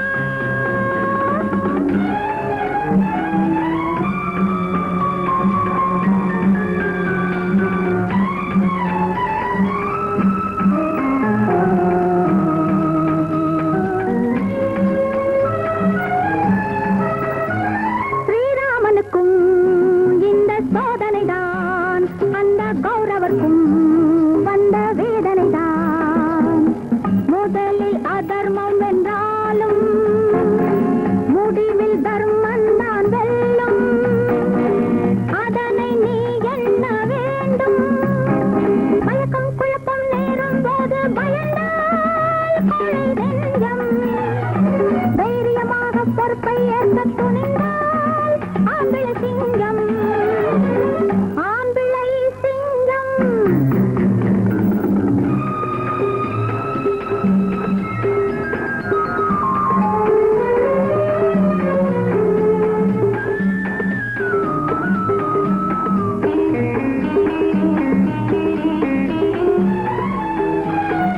வாழ்க்கை என்றால் பல வழி இருக்கும், அதில் நல்வழியை நாம் அமைத்துக் கொள்வோம். நம்பி வருவோரை காப்போம், எழுந்து பிழைப்போரை தாய்ப்போம். வாழும் முறையோடு வாழ்வோம். மயக்கம் குழப்பம் நேரும் போது பயந்தால் கோழை நெஞ்சம், தைரியமாக பொறுப்பை ஏற்க துணிந்தால் ஆம்பளை சிங்கம். அசோக், நான் சொல்றத கொஞ்சம் கேளுங்க. ஏன் இந்த முடிவுக்கு வந்தீங்க? கீதா, எங்க வீட்டுல இருக்கிறவங்க செய்யற அக்கிரமத்துக்கு எல்லையே இல்லாம போச்சு. இன்னைக்கு லட்சம் ரூபாய்க்கு முனியமாக விழுந்த லாட்டரி சீட்டை ஏமாத்திட்டாங்க. அப்படியா? ஆமா, அதை என்னால தாங்க முடியல. நியாயம் கேட்ட என்ன எடுத்தெறிஞ்சு பேசிட்டாங்க. அதனாலதான் ஊரை விட்டே போறேன். வீட்டுல நடக்கிற அக்கிரமங்கள் எல்லாம் நீங்க கண்டிச்சு கேட்காம போனதுனாலதான் அது இவ்வளவு தூரம் வளர்ந்து போச்சு. இனிமேலாவது பிரச்சனைகளை கண்டு பயந்து ஓடாம அதை எதிர்த்து நின்னு தீர்த்து வைக்க முயற்சி பண்ணுங்க. அது என்னால முடியாது கீதா. முடியாதுன்னு நினைச்சா முடியாது, முடியும் நினைச்சா எதுவும் முடியும். நாளைக்கு உங்க அண்ணியை கூட்டிட்டு வாங்க, என்ன செய்யறதுன்னு பேசுவோம். வணக்கம். வணக்கம். நீங்க உங்க சகோதரின்னு நினைச்சுக்கங்க. உங்களை பத்தியும் உங்க வீட்டு நிலைமைய பத்தியும் அசோக் எல்லாம் விவரமா சொன்னாரு. நீங்க படுற கஷ்டத்தை கேட்டு என்னாலேயே தாங்கிக்க முடியல. நீங்க எப்படிதான் தாங்கிக்கிறீங்களோ எல்லாம் தலைவிதிப்படிதான் நடக்கும். பொதுவா அப்படி சொல்லிட்டு சும்மா இருந்துட்டா இந்த துன்பங்களுக்கெல்லாம் விடிவே வராதுங்க. எனக்கு என்ன அவ்வளவு அக்கறைன்னு கேக்குறீங்களா? நானும் உங்க வீட்டுல வந்து வாழ போறவதானே. அசோக் சொல்லல? எனக்கு ரொம்ப வெக்கமா இருந்துச்சு. பரவாயில்லையே, நான் உங்களை என்னமோ நினைச்சிட்டு இருந்தேன். இந்த அளவுக்கு தைரியம் இருந்தா பாராட்ட வேண்டியதுதான். எல்லாத்துக்கும் கீதா தான் காரணம். இங்க பாருங்க, பயந்து பயந்து வாழ்நாள் பூரா நரக வேதனையில அவஸ்தைப்படுறதை விட எதிர்த்து சண்டை போட்டு நம்ம உரிமையை நிலைநாட்டிக்கிட்டோம்னா அதுக்கப்புறம் நிம்மதியா வாழலாம். நீங்க 2 பேரும் என் திட்டத்துக்கு உதவியா இருக்கணும், பயப்படக்கூடாது. சொல்லு கீதா, என்ன செய்யணும்? என்ன பேசாம நிக்கிறீங்க? எனக்கு என்ன செய்யறதுன்னு புரியல கீதா. நீ சொல்லு, முடிஞ்ச வரைக்கும் முயற்சி செய்றேன். சொல்றேன் கேளுங்க. முருகா, எல்லாரும் நல்லா இருக்கணும், நல்ல பேரோட வாழணுங்கிறதுக்காக நான் ஆரம்பிச்சிருக்கிற இந்த நாடகம் நல்ல மாமனாரா இருந்தா அப்பான்னு சொல்லக்கூடாதா? மாமனார் உன்னை டான்னு சொல்லாம விடுறேன்னு அதோட சந்தோஷப்பட்டுக்க. பாக்கலாம் வை. என்னடா டெலிபோன்? ஒண்ணு இல்ல, அந்த மாமனார் போன் பண்ணான். தலை தீபாவளிக்கு 2 நாள் முன்னதாகவே அங்க போய் இருக்கணுமா. தலை தீபாவளிக்கு உனக்கு என்னடா பரிசு கொடுக்க போறாரு உங்க மாமனாரு? அதெல்லாம் முன்னாடியே கேட்டுக்கண்ணே, இல்லைன்னா 2 லட்டு உருண்டையை கொடுத்து ஏமாத்திடுவாங்க. செஞ்சாலும் செய்வான் உண்டை கட்டி பையன். கொஞ்சம் முன்ஜாகிரதையா இருக்கிறது நல்லதுதான். சித்ரா, என்னங்க? உடனே உங்க அப்பனுக்கு போன் பண்ணி மாப்பிள்ள தலை தீபாவளிக்கு வரதா இருந்தா 2 கேரட்ல வைர மோதிரம் பண்ணி போடணும்னு சொல்லு. ரொம்ப நாளா ஒரு ஸ்கூட்டர் வாங்கணும்னு சொல்லிக்கிட்டு இருந்தியே. ஸ்கூட்டர்லாம் இப்ப வேண்டாம், கார் தான். கார் வாங்கி கொடுக்கலன்னா நான் தலை தீபாவளிக்கு வரமாட்டேன். வரலன்னா போங்களேன். என்னென்ன கொடுக்கணுமோ அதையெல்லாம் எங்க அப்பன் கல்யாணத்துக்கு முன்னாடியே கொடுத்தாச்சு. வேணும்னா உங்க அப்பன் கிட்ட கேட்டு வாங்கிக்கங்க. மரியாதை கிட்ட பேசாத பிச்சைக்கார நாயே. போத நிறுத்துங்க. ஊரா காசுக்கு லோலோன்னு அலைய பிச்சைக்கார குடும்பம் எதுன்னு ஊர்ல 4 பேரை கேட்டா நல்லா தெரியும். பாத்தியாடா பாத்தியாடா, பாத்தம்மா பாத்தம்மா, சரித்திரம் பிடிச்ச மூதேவி சுத்தி வளைச்சு நம்ம குடும்பத்தையே பிச்சைக்கார குடும்பங்கிறா. எங்க சுத்தி வளைச்சு சொல்றாவ? அதான் சுத்தமா நேரவே சொல்றாளே. என்ன சும்மா நிறுத்துங்க. நான் கட்டி பழப்பா போன என் புடவை வேலைக்காரி கொடுத்ததுக்கு உங்க அம்மா தாவோ தாவோம் தாவி அந்த புடவை திரும்பி வாங்கி பாத்திரக்காரங்கிட்ட போட்டு 2 ஸ்பூன் வாங்கினாங்களே, அது பிச்சைக்காரத்தனம் இல்லையா? உன் புடவை பிச்சைக்கார புடவை, அதை போட்டதுனால 2 ஸ்பூன் கொடுத்தான். எங்க அம்மா புடவை போட்டிருந்தா 2 டபரா கொடுத்திருப்பான். டபரா? நானும் பணக்கார குடும்பத்துல பிறந்தவரா. ஒரு நாள் நான் சாப்பிடுறத இந்த கொள்ளிவா பிசாசு பார்த்துட்டு அம்மா கிட்ட போய் அண்ணி 6 இட்லி திங்குறா, காப்படி நெய் ஊத்திக்கிறான்னு சொன்னா. உடனே உங்க அம்மா நெய் எடுத்து அலமாரில போட்டுட்டாங்க. பாருடா, அவாண்டமா என் மேல பழி சொல்றா. நெய்யில எறும்பு விழுந்துருன்னு தான் அலமாரியில வச்சேன். அண்ணி, என்ன நீ கொள்ளியா பிசாசுன்னு சொன்னல, நான் உன்னை சும்மா விட மாட்டேன். நீ தான் புளிய மர பேய், பிசாசு, காட்டேரி, வாய மூட்டி தின்னு கட்ட மூதேவி, கோல் சொல்லி குரங்கு, சண்முகம். என்னடா அவ பாட்டுக்கு பேசிட்டு இருக்கா, மரம் மாதிரி நின்னுட்டு இருக்க. நீ கவனிக்கிறியா, நான் கவனிக்கணுமா? சரிதா, நிறுத்து மாமனாரே. அவ கவனிக்கிறா. பூச்சாண்டிலாம் உங்ககிட்ட கடை வாங்குறவங்க கிட்ட வச்சுக்கோங்க. நாய போவழில. இனிமே ஒரு நிமிஷம் நீ இந்த வீட்டுல இருக்க கூடாது. அந்த முடிவுக்கு நான் எப்போ வந்துட்டேன். என்னைக்கு நீங்க முதலிரவு அன்னைக்கு நல்லா குடிச்சிட்டு வந்து இது எனக்கு 1001வது இரவுன்னு சொன்னீங்களோ அன்னைக்கே நான் போயிருக்கணும். போகாதது ஏன் தப்புதான்.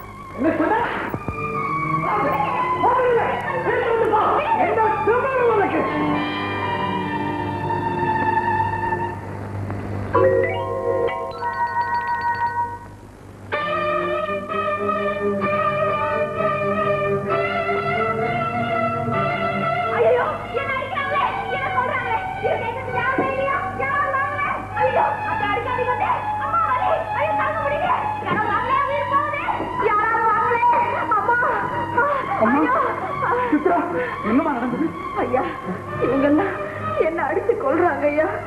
என்ன கொண்டு போய் எங்க வீட்டுல சேர்த்துருங்க.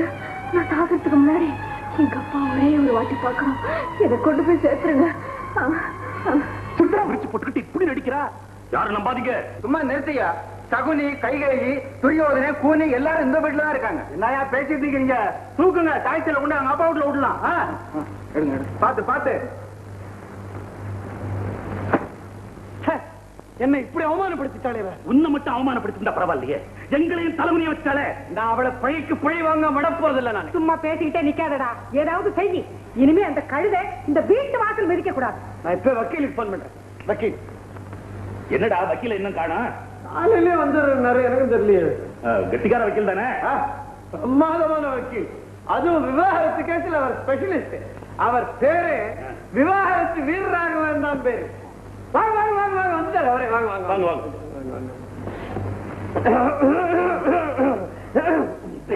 ஒண்ணு இல்ல, தப்பா நினைக்காதீங்க. அவருக்கு சாலேஸ்வரம் வேற ஒண்ணு இல்ல. பாத்தீங்களா, எப்பவுமே இந்த மாதிரி கருப்பு கோட்டையே போட்டுக்கிட்டே அலைவாரு. என்ன வக்கீல் தெரியணும் அதுக்காக தான். Coming to the point. விவாகரத்தை செஞ்சுக்கிறதா முடிவு பண்ணிவிட்டல? ஆமாமா, அதுல என்ன சந்தேகம்? அதுக்கு இல்ல, இப்படிதான் கூப்பிட்டு அனுப்புவா. கேஸ ஃபைல் பண்றதுக்குள்ள 2 பேரும் சமாதானம் ஆயிடுவா. நாங்க நிச்சயமா சமாதானமா போக மாட்டோம். இந்த விவாகரத்து நடந்தே தீரணும். இப்படி தீர்மானமா முடிவு பண்ண அப்புறம் கேஸ சுலபமா ஜெயிச்சுடலாம். செஸ் அப்படி வரல. ஆமா, இந்த வயசுல விவாகரத்து செஞ்சுக்க முடியா என்ன? அப்படி உங்களுக்குள்ள ஒரு தகராறு? வக்கீல் சார், நான் ஒண்ணு சொல்லட்டுமா? Coming to your point. விவாகரத்து எங்க அப்பாவுக்கு அம்மாவுக்கு இல்ல. இல்லையா? அப்ப என் கேஸ் இருக்கு. எனக்கு என் பொண்டாட்டிக்கு தான் விவாகரத்து. அப்படியே அது இல்லாம போனாலும் உங்களுக்கு கேஸ் இருக்குது. எப்படி? உங்க பொண்டாட்டிக்கு உங்களுக்கு விவாகரத்து நான் பண்ணி வைக்கிறேன். என் கேஸ பத்தி விசாரிப்பீங்களா? அதை விட்டுட்டு இப்படி எல்லாம் கோவிச்சுக்கப்படாது. Where is your missus? எங்க உங்க தர்மபத்தினி? கொண்டு வாங்கோ, பிரிச்சுறேன். Coming to the point. ஆமா, உங்களுக்குள்ள என்ன தகராறு? கச்சாமச்சான் பேசிட்டேன் சார். ரொம்ப திமிரு பிடிச்சு பேசி நான் போடிட்டோம். ஐயோ, பாயிண்ட் ரொம்ப பலகீனமா இருக்கே. புஷ்டியா ஏதாவது கொடுங்க, அப்பதான் ஆர்கியூ பண்ண முடியும். நம்ம வேற வக்கீல் பார்க்கலாமா? என்ன டானிக் போட்டா கேஸ் கொடுமா? எங்களை பிச்சைக்கார குடும்பம்னு சொன்னா, என் குழந்தைய தின்னுகிட்ட மூதேவின்னு சொன்னா, இதை விட புஷ்டியான பாயிண்ட் வேற என்ன சார் வேணும்? புஷ்டி 10. இதெல்லாம் கோர்ட் வரைக்கும் எடுபடாதுமா. கோந்த ஒரு கடலை உருண்டை கூட. சார், உங்களுக்கு கொடுக்க வேண்டிய ஃபீஸ் சரியா போச்சு. புடி புடி புடி புடி. Coming to the point. நீங்க ஒரு துணிச்சலான காரியம் செய்யணும். என்ன? விவாகம் பண்றதுக்கு 1000 பொய் சொல்லணும். விவாகரத்து பண்றதுக்கு ஒரு பொய் சொன்னா போதும். என்ன சொல்லணும்? நீங்க உங்க பத்தினிய, அதாகப்பட்டது உங்க தர்ம பத்தினிய நடத்த கெட்டவா சொல்லிடணும். என்ன சொன்னீங்க? பாத்தல கோவிச்சுக்கிறேன். விவாகரத்து பண்றதாதான் முடிவு பண்ணிட்டேல, அப்புறம் தர்ம பத்தினி மேல பழி போறதுக்கு ஏன் அஞ்சரே? ஆமாண்டா தம்பி, நீ லேசா ஒரு தட்டு தட்டுனதுக்கு கொலையே நடந்துட்ட மாதிரி நாடகம் ஆடி ஊரையே கூட்டிட்டாளே. அவன் மேல பழி போடுறதுக்கு நாம ஏன் பயப்படணும்? 4 பேருக்கு முன்னால நம்மள தலகுனிய வச்சாள்ல, அவளை தெருவுல நடக்க விடாம பண்றதுக்கு இதுதான் நல்ல வழி. சரி, அப்படியே என் பொண்டாட்டி நடத்த கெட்டவன்னே சொன்னாலும் யாரோட கெட்டா என்ன சாட்சின்னு கேள்வி வருமே, என்ன பதில் சொல்றது? சொல்றதுன்னு முடிவு பண்ண அப்புறம் ஆளா கிடைக்காது. ஏன் என்னையே சொல்லுங்களேன். என்னதான் என் பொண்டாட்டி மேல எனக்கு கோவமா இருந்தாலும் உங்களோட சம்பந்தப்படுத்த அளவுக்கு அவமானப்படுத்த மாட்டேன். சரி வேண்டாம், இவரை சொல்லுங்க. வக்கீல் சார், என் புருஷன் ஒண்ணு அவ்வளவு கேவலமானவர் இல்ல. வேணா உங்களை சொல்லிங்க. சும்மா ஒரு டமாஷுக்கு தானே போய் சொல்ல சொன்ன. அதுக்கு ஒரு அளவு வேண்டாமா? அதான் பொய் சாட்சி சொல்றதுக்குன்னு ஆளுங்க நிறைய பேர் இருக்காங்களே. ஒருத்தர் வாடகை கூட்டு வந்தா போச்சு. வாடகை செலவாகவே வீட்டுக்குள்ளேயே சீப்பா தட்டிக்கலாம்னு பார்த்தேன். வக்கீல் இல்ல அவரு, வேற ஏதோ புரோக்கர். அதுலம்மா சில பல சிக்கல்கள் இருக்கு. வீட்டுக்கு சம்பந்தம் இல்லாதவ மேல பழி போட்டாக்க நிரூபிக்கிறது ரொம்ப கஷ்டம். ஒண்ணு செய்யலாமே, மாத்துல வேலைக்காரன் இருக்கானோ. அடடா, இப்படி ஒரு சிக்கல் வரும்னு தெரிஞ்சிருந்தா வீட்டுல வேலைக்காரிக்கு பதிலா ஒரு வேலைக்காரனை வச்சிருந்திருப்பனே. ஏமா, நம்ம வீட்டுக்கு காலையில 4 மணிக்கு ஒரு பால்காரன் வருவானே? ஆமா, அந்த நேரத்துல அண்ணி தான் போய் பால் வாங்குவாங்க. அவனுக்கே ஒரு 150 கொடுத்து செட்டப் பண்ணிடுவோமா? என் தங்கம். ஆஹா, இந்த வயசுலயே என்ன அறிவு! ஆமா, பால்காரன் நம்ம பக்கம் ஸ்ட்ராங்கா நிப்பானா? நீங்க கவலையே படாதீங்க. 150ன்னா அவ 1000 கேட்டாலும் கொடுத்துடலாம். அப்ப நம்ம கேஸ் ஜெயிச்சாச்சிலே வச்சுப்போ. அப்படியே சண்முகம், இந்த வக்காலத்துல ஒரு கையெழுத்த போடு. அண்ணே, நீங்க எல்லாம் நிஜமாவே மனுஷ பிறகு தானா? உங்க உடம்புல ஓடுறது ரத்தமா இந்த விஷயமா? சும்மா நிறுத்துக்கப்பா. சின்னவங்க தவறு செஞ்சா பெரியவங்க திருத்தணும். அட, அண்ணனுக்கு தான் மூளை கட்டி போச்சு. அவரை திருத்தி வேண்டி நீங்களே இப்படி நீசத்தனமா நடந்துகிட்டா இந்த வீடு உருப்படுமா? நீ இப்படி பேசுற? நான் தான் பேசுறேன். ஏமா, நீங்க ஒரு பொம்பளை தானே? உன் மேல யாராவது இப்படி ஒரு பழி சுமத்தினா உன்னால அதை தாங்கிக்க முடியுமா? நான் உன்னை பெத்தவடா. அன்னைய தெய்வமா வழிபடுற தமிழ்நாட்டுல பிறந்தவன் தான் நான். தாயை பழித்தவனை தாய் தடுத்தாலும் முடியும்னு படிச்சிருக்கிறேன். ஆனா இப்ப தாய்க்கு சமமான அண்ணிய என்ன பெற்றெடுத்த தாயை பழிச்சா விட மாட்டேன்.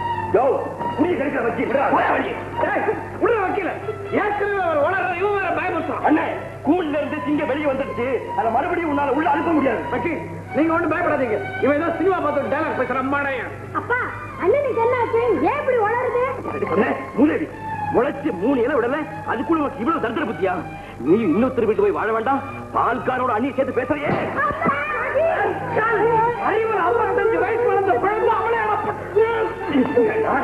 குழந்தையாட அடிக்கிறேன்.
ஐயோ ஏதோ சிவில் கேஸ் நினைச்சு இந்த ஆத்துக்குள்ள வந்துட்டேன். இப்பதான் புரியுது மென்டல் கேஸ்.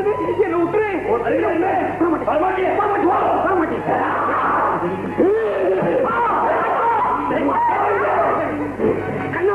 என்னுடைய பாதரட்சை இன்னைக்கு எல்லாரும் என்ன செய்ய போற பாருங்க. குட்டி பிசாசு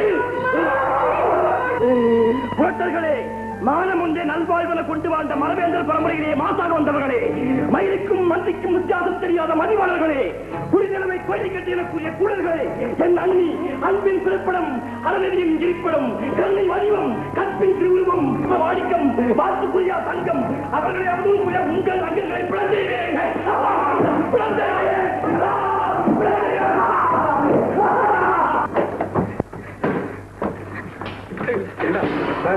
இப்படி ஆயிடுச்சா?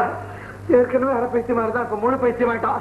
அப்பா, நம்ம பரம்பரையில் இதுக்கு முன்னாலேயே இந்த ட்ரபிள் உண்டா? சொல்லிடுங்கப்பா, எங்கிட்ட வைக்காதீங்க. ஏற்கனவே ஊர்ல இருக்கிறவங்க நாமெல்லாம் பைத்தியம் முடிச்சு கூண்டோட அலைய மாட்டோமான்னு வேண்டிக்கிட்டு இருக்காங்க.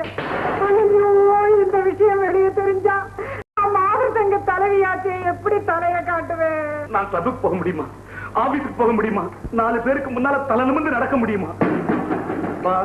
இந்த அசோக் பைத்தியம் மட்டும் வெளியில தெரிஞ்சது, அவ்வளவுதான். பைத்தியத்தோட தங்கச்சின்னு நம்ம ராஜிக்கு ஜன்மத்துக்கும் கல்யாணம் நடக்காது. என்னங்க செய்யறது? பேசாம அவளுக்கு இப்ப கல்யாணம் பண்ணி வச்சிட வேண்டியதான். இது என்னமா விவரம் தெரியாம பேசிட்டு இருக்கீங்க? அவனை இந்த ரூம்லயே அடைச்சு வச்சுட்டு ஒரு நல்ல டாக்டர் கூப்பிட்டு வைத்தியம் பார்ப்போம். இந்த விஷயம் வெளியில தெரியாம மறைச்சிருவோம். Very good idea.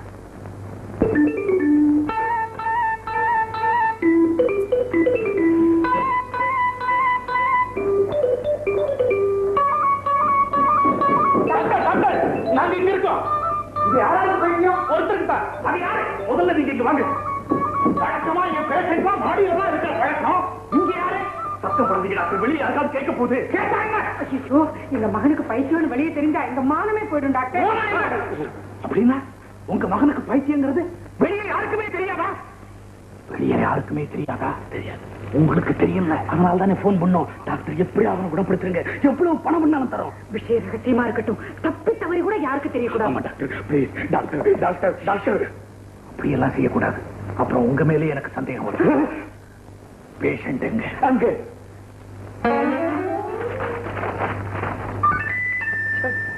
என்ன நியூஸ்?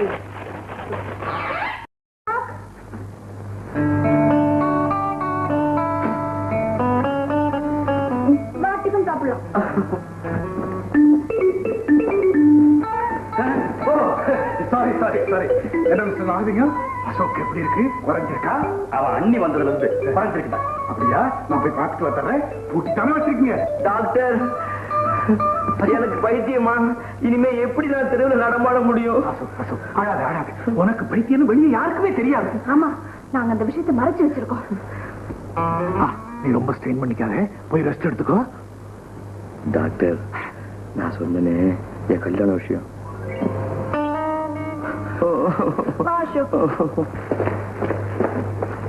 மிஸ்டர் நாகலிங்கம், அசோக்குக்கு பைத்தியம் கொஞ்சம் கொஞ்சமா குறைஞ்சுக்கிட்டு வந்தாலும் நிரந்தரமா குணமாக்குற வரைக்கும் நம்ம ஜாக்கிரதையா இருக்கணும். கல்யாணம் பண்ணி வச்சா பைத்தியம் தெளிஞ்சிருன்னு சொல்லுவாங்கல்ல, இந்த சந்தர்ப்பத்தை பயன்படுத்திக்கிட்டு ஒரு கல்யாணத்தை பண்ணி வச்சுட்டோம்னா நிரந்தரமா குணமாயிடும். கரெக்ட், நல்ல யோசனை. வேதாள முருங்கை மரம் ஏறதுக்கு முன்னால கல்யாணத்தை முடிச்சு வச்சிடலாம். ஆனா இந்த பைத்தியக்காரனுக்கு எவன் பொண்ணு கொடுப்பான்? உங்களுக்கு பொண்ணு இருக்கா? இது பொண்ணு தேடணுமே. அந்த கவலையே உங்களுக்கு வேணாம். எனக்கு தெரிஞ்ச ஒரு ரிட்டையர்டு மிலிட்டரி மேன் இருக்காரு, அவருக்கு ஒரு பொண்ணு இருக்கு. அதை நான் போய் எல்லாம் பேசி முடிச்சுக்கிட்டு உங்களுக்கு போன் பண்றேன். உங்களுக்கு தெரிஞ்ச பொண்ணா? அதுவும் இந்த மாதிரி தானே? உங்களுக்கு சந்தேகமே வேணாம், நான் கேரண்டி நல்ல பொண்ணு. நாளைக்கே நீங்க போய் எல்லாத்தையும் பேசி முடிச்சுங்க. பையனை பேச விடாதீங்க, நீங்க பேசுங்க. இவர் வாங்க வாங்க.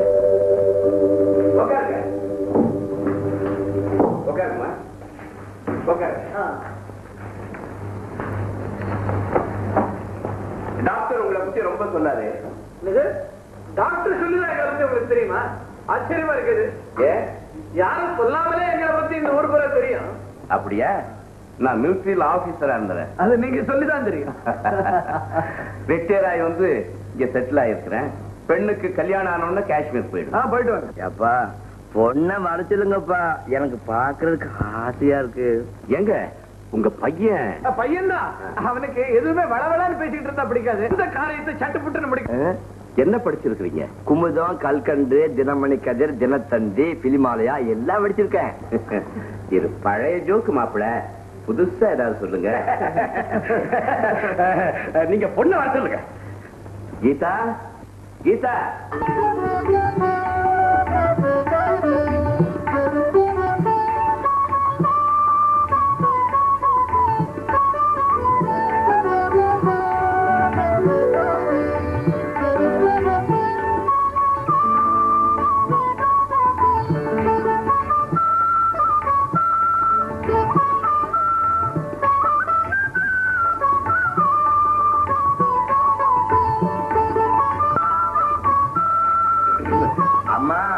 பொண்ணு கொழுன்னு அழகா இருக்குமா மாப்பிள? என் பொண்ணாச்சே, எப்படி இருக்கும்? பையனுக்கு பொண்ணு பிடிச்சிருக்கு, அப்புறம் என்ன மத்ததெல்லாம் பேச முடிச்சுவோம். பேசுவோம். பேசுறதுன்னா எனக்கு ரொம்ப பிடிக்கும். கொஞ்சம் ஏமாந்தா இங்கே ஒரு பொதுக்கூட்டம் போட்டு போட்டுருக்க. மாப்பிள்ளைக்கு தினமா 50,000 ரூபாய் கொடுக்கும். பையனுக்கு சின்னதா ஒரு பெரிய கொடுக்கணும். தங்க நகை போக வைர அட்டிகை, வைர வளையல், வைரத்தோடு, வைர ஜிமிக்கி, வைர மாட்டு, வைர மூக்குத்தி, வைர புல்லாக்கு, அது போக 21 பட்டு சேலை, 51 வாயல் சேலை, 101 நூல் சேலை. அது போக வெள்ளி சாமான், பித்தளை சாமான், எவசில்வ சாமான், பீங்கான் சாமான், மரச்சாமான் எல்லாம் எங்க அந்தஸ்துக்கு தகுந்த மாதிரி நிறைய கொடுக்கணும். உண்ட மறந்துட்டனே, தேங்காய் 101 கணக்கா இருந்துடணும். இப்படி தனித்தனியா சொன்னா நீங்க மறந்துடுவீங்க பாருங்க. அதுக்காகத்தான் லிஸ்ட் போட்டே கொண்டாந்துட்டேன். இந்தாங்க. ஏமா ஒண்ணும் மறந்துடலையே, எல்லாத்தையும் ஒண்ணு விடாம எழுதிட்டீங்கல்ல. என்ன இதெல்லாம்? வந்து வந்து வந்து எல்லாம் உனக்குதாண்டா. எனக்காக எதையும் கேட்க கூடாதுன்னு சொல்லியிருக்கேன்ல. சீதனங்களையும் நகனட்டுகளையும் நீங்க வாங்க முடியாம பண்றேன். மாமா நோட்டு கொண்டாங்க.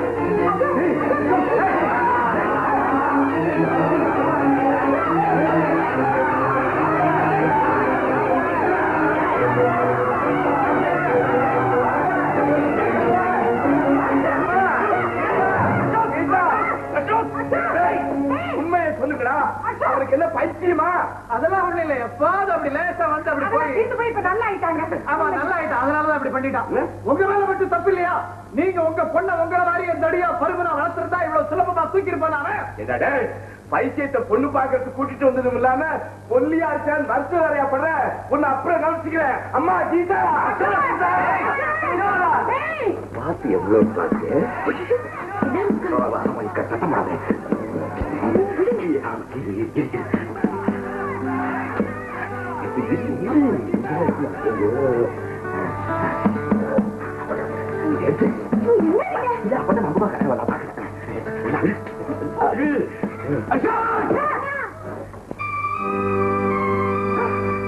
கீதா, என் வாழ்க்கையே பாழாயிடுச்சுமா. ஐயோ கீதா, கீதா, பாவிங்களா, உங்க அத்தனை பேரையும் சுட்டு போட்டிக்கிறவேன். எனக்கு இருக்கிறது ஒரே ஒரு பொண்ணு. பைத்தியங்கிற வருஷ வாழ்க்கையை நடத்த பாக்கிட்டீங்களாடா. இப்பவே போலீஸுக்கு போன் பண்றேன். உங்க அத்தனை பேரையும் 12 வருஷம் உள்ள தள்ளுறேன். அவசரப்படாதீங்க சார், இந்த மாதிரி நடக்கும் நாங்க கனவுல கூட நினைக்கல சார். உள்ள தள்ளுறதுனால உங்களுக்கு ஒரு நன்மையும் இல்ல. உங்க பொண்ணு வாக்கி நினைச்சு பாருங்க. இந்த விஷயம் வெளியில தெரிஞ்சா நம்ம எல்லாருக்கும் தான் சார். வேற வழி இல்லைங்கிறதுக்காக நான் ஒத்துக்கிறேன். நீங்க செஞ்ச தவறுக்கு தண்டனை கொடுத்தாதான் சரியா இருக்கும். உங்க பொண்ணு கொடுத்துருங்க. கொடுக்கிறேன், ஆனா 2 லட்சம் ரூபாய் கொடுக்கணும். வேற வழி இல்ல. இல்லன்னா போலீஸுக்கு போன் பண்ணுவேன். 10 லட்சம் ரூபாய் மாநகராட்சி வழக்கு போடுவேன். பணத்தை கொடுத்துறேன், ஆனா கல்யாணத்தை ரகசியமா முடிச்சிடணும். கல்யாணத்தை பண்ணி வைக்கிறதுக்கு ஐயருக்கு என்ன பண்றது? இது ஒரு பெரிய கஷ்டமா? அப்பா தலைக்கு சாரம் பண்ணி குடிமை வச்சிடலாம். கவலைப்படாதீங்க. ஐயர் கல்யாணத்துக்கு சொல்ற மந்திரத்தை டேப் பண்ணி வச்சிருக்கிறேன். டேப் வச்சே கல்யாணத்தை ரகசியமா முடிச்சிருவோம்.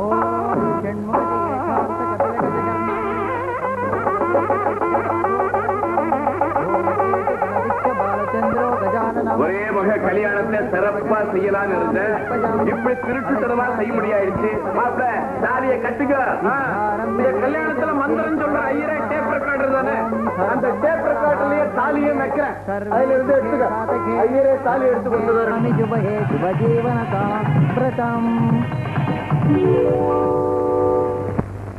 டேய் சண்முகம், சிகரெட் குடுறா. முனியம்மா, முனியம்மா, வாங்க. எப்போ வந்தீங்க? காலையில் தான் வந்தேன். ஒரு கோயில் விடாம எல்லா கோயிலுக்கும் போய் பிரார்த்தனை பண்ணிட்டு வந்திருக்கேன். இந்த பிரசாதம் இந்த பத்தியா தாய்த்து, இதை என் கையில கட்டு. என்ன நடக்குதுன்னு பாரு.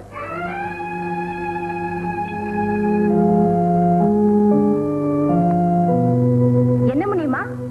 தாய்த்துமா, இவர்தான் என் புருஷன். முனியுமா, தாய்த்து எதுக்கு? லாட்டரி சீட்ல பரிசு விழணும்னு வேண்டிக்கிட்டீங்களா?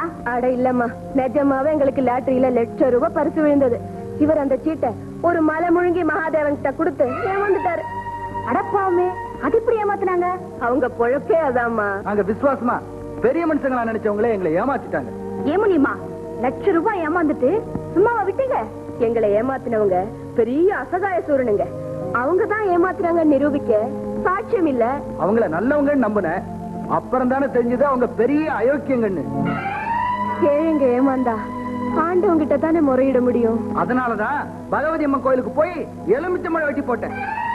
பத்திரகாளி அம்மன் கோயிலுக்கு போய் காசு வெட்டி போட்டேன். அது மட்டுமா, மாரியம்மன் கோயிலுக்கு போய் கோழி வெட்டி பொங்கல் வச்சுட்டு வந்திருக்கேன். கவலைப்படாத முனியம்மா, பகவதி அம்மை சக்தி வாய்ந்த தெய்வம். ஏமாத்துறவங்களை சும்மா விடாது. ஒரு வாட்டி இப்படிதான் எங்க வீட்டு வேலைக்காரன் ஒரு வெள்ளி செம்பு திருடிட்டான். நாங்க உடனே பகவதி அம்மனுக்கு வேண்டிக்கிட்டோம். மறுநாளே அவன் ரத்த வாந்தியா எடுத்து சொம்ப கொண்டு வந்து கொடுத்துட்டான். தெய்வம் சும்மா விடாதும்மா, அந்த நம்பிக்கையில தான் நாங்க இருக்கோம். ஆமா, உங்க மாதிரி ஏழைங்களை ஏமாத்தின அந்த ஈவு இறக்க இல்லாதவங்க யாரு? அதை கேட்காதீங்கம்மா. யாராவது இந்த ஊர்ல ரத்த வாந்தி எடுத்தாங்கன்னா அவங்கதான் எங்களை ஏமாத்தினாங்கன்னு நீங்களே வரம்புல வரமா.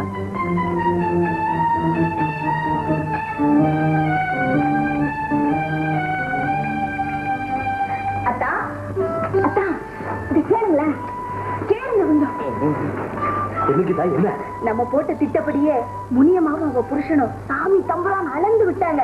மாமா மாமி உங்க அண்ணன் எல்லாம் பயந்து நடுங்குறாங்க. ஐயோ, மூளையே மூளை. உன் திட்டமெல்லாம் வச்சு அடிஞ்சிட்டு வருது. இதனால முனியமாவுக்கு சேர வேண்டிய பணத்தை அவங்க கொடுத்துட்டாங்கன்னா நான் ரொம்ப சந்தோஷப்படுவேன்.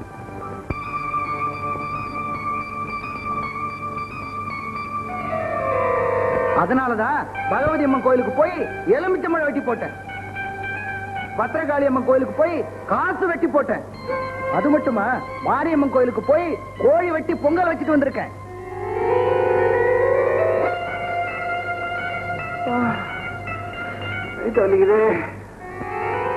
பகவதி அம்மை சக்தி வாய்ந்த தெய்வம். ஏமாத்துறவங்களை சும்மா விடாது. ஒரு வாட்டி இப்படிதான் எங்க வீட்டு வேலைக்காரன் ஒரு வெள்ளி செம்பு திருடிட்டான். நாங்க உடனே பகவதி அம்மனுக்கு வேண்டிக்கிட்டோம். மறுநாளே அவன் ரத்த வாந்தியா எடுத்து சொம்ப கொண்டு வந்து கொடுத்துட்டான். தெய்வம் சும்மா விடாதும்மா, அந்த நம்பிக்கையில தான் நாங்க இருக்கோம்.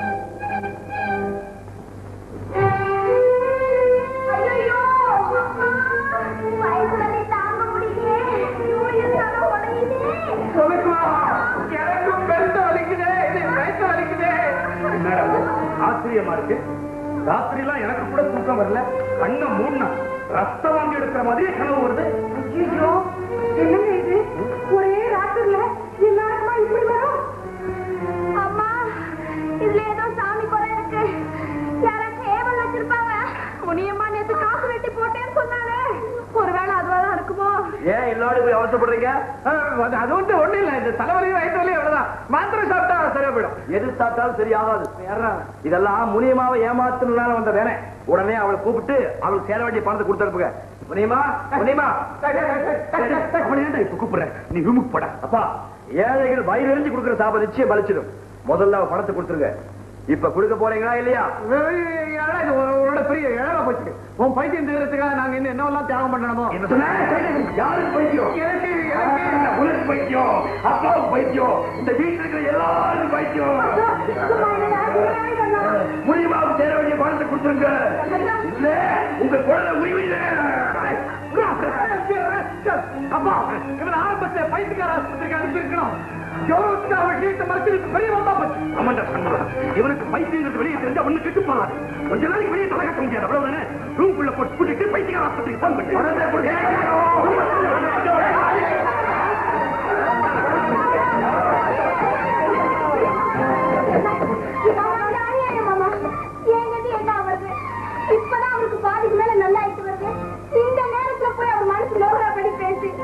அம்மாவுக்கு பைத்தியத்தை அதிகமாக்கிட்டீங்களே. என் புருஷனோட தம்பி ஒரு பைத்தியம் தெரிஞ்சா ஊரெல்லாம் சிரிக்காதா? நம்ம குடும்பமே பைத்தியக்கார குடும்பம் சொல்லாதா? சொன்னா சொல்லிட்டு போட்டோம்பா. என்னடா இப்படி சொல்றேன்? ராணி ஒரு பைத்தியக்காரனுடைய தங்கச்சியும் தெரிஞ்சா அவளை யாரா கல்யாணம் செய்துக்குவா? கல்யாணம் செய்து காட்டி போட்டோம்பா. சண்முகம், பணத்துக்காக எல்லாரோட வாழ்க்கையும் பாழாக்கிடாதீங்க. பணம் போனா வரும், மானம் போனா வராது. என்னங்க எல்லாருமா சேர்ந்து முயற்சி எடுக்காதீங்க. ஏற்கனவே உடம்பு என்ன குழப்பாதீங்க. அம்மா, நீ கூட இப்படி பேசுவேன் நான் நினைக்கவே இல்லை. எது எப்படி வேணும்னாலும் போகட்டும். ஆனா அந்த பைத்தியக்கார சொல்ற மாதிரி இனிமே இந்த வீட்டுல எதுவும் நடக்காது. நடக்க நானே அப்பாவை விட மாட்டேன்.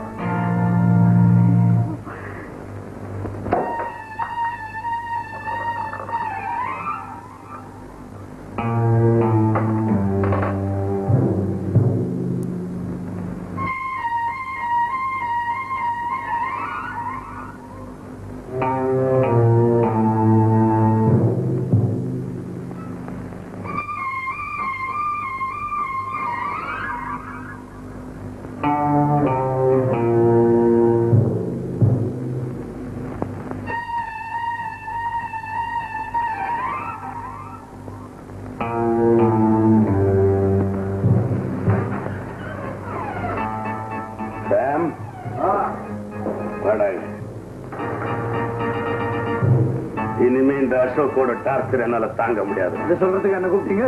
ஆமாங்க, இதுக்கு எப்படியாவது ஒரு முடிவு கட்டி ஆகும். எனக்கு ஒரு வழியும் தெரியல. வெளியில சொன்னா மானம் போயிடுமே பயமா இருக்குது. வெளியில சொல்லாம இருக்கிறதுனால தினம் பிராணம் போய்கிட்டே இருக்குது. அவன் மனசு சந்தோஷப்பட்டா பைத்தியம் தீருங்கிறதுக்காக இன்னும் என்னதான்டா செய்யறது? இருக்கிற சொத்தை எல்லாம் தான தர்மம் பண்ணிட்டு பரதேசிகளா தெரிய வேண்டியதுதான். எதிரில் நான் சாப்பிடுறது இல்லையா? சோடா வந்துட்டியா? அசோக் பைத்தியங்கிறது இன்னும் எத்தனை நாளைக்கு முடி மறைக்கும்? எப்ப தெளியும்னு தெரியும். திடீர்னு பார்த்தா தெளிகிற மாதிரி இருக்குது, திடீர்னு அதிகமாகுது. அவன் விருப்பப்படிதான் நாம வாழ வேண்டியதா இருக்கு. கொஞ்ச நாளைக்கு நான் பரவாயில்ல, வாழ்நாள் புறா சித்திரவதை கூட நான் தயாராக. நமக்கு மட்டுமா சித்திரவதை?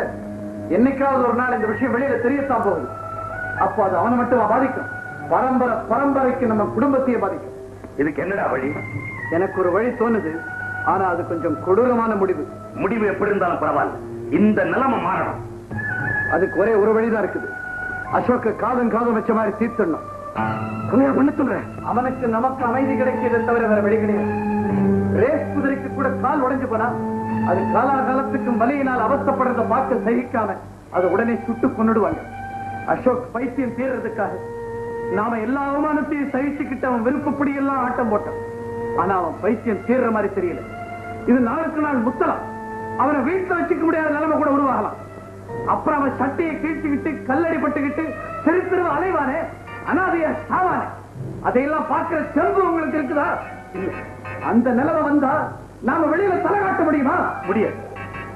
இந்த அவப்பேரித்தோட போகுமா? போகாது. வேற வழி தெரியல. ஆனா அசோக எப்படி தீக்கிறது? டாக்டரை கூப்பிட்டு விவரத்தை சொல்லி அவர் எவ்வளவு பணம் கேட்டாலும் அதை கொடுத்து அசோக்கு விஷ ஊசி பட சொல்லுவோம். டாக்டர் ஒத்துக்குவாரா? அசோக்கு பைத்தியம் படிச்ச உடனே அவனுக்கு யாருக்கும் தெரியாம வைத்தியம் பாருங்க, 1க்கு 10 ஃபீஸ் கொடுக்கறோம்னு சொன்னமே ஒத்துக்கிட்டாருல்ல? ஆமா. நாணயமான டாக்டரா இருந்திருந்தா நியாயமான ஃபீஸுக்கே வைத்தியம் பார்த்திருப்பாரு. இல்ல கண்டிப்பான டாக்டரா இருந்திருந்தா அவன் ஆஸ்பத்திரியில சேருங்க, பணத்துக்காக ரகசியமா வைத்தியம் பார்க்க மாட்டேன்னு சொல்லிருப்பார். அதனால அவருக்கு பணத்தாசை இருக்குதுன்னு நல்லா தெரியும். பணத்தாசையும் பெண்ணாசையும் உள்ளவன் எதுக்கும் தயங்க மாட்டான். அப்போ டாக்டர் உடனே வர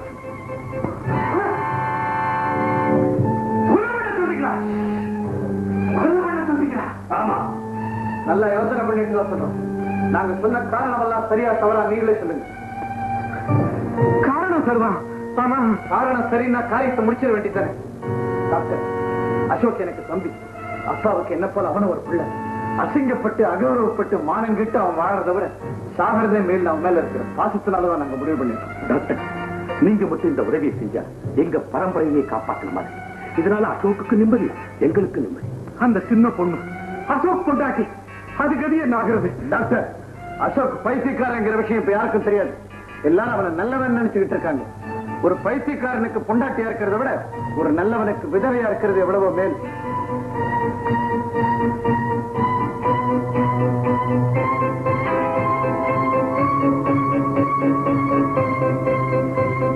டாக்டர், இதுல 50,000 ரூபாய் இருக்கு. விஷ ஊசி போட்டு நீங்க அசோக்க கொலை செய்யறதுக்காகவும் அந்த கொலையை மறைக்கிறதுக்காகவும் இந்த பெருந்தொகையை உங்களுக்கு கொடுக்கணும். என்ன சொல்றீங்க?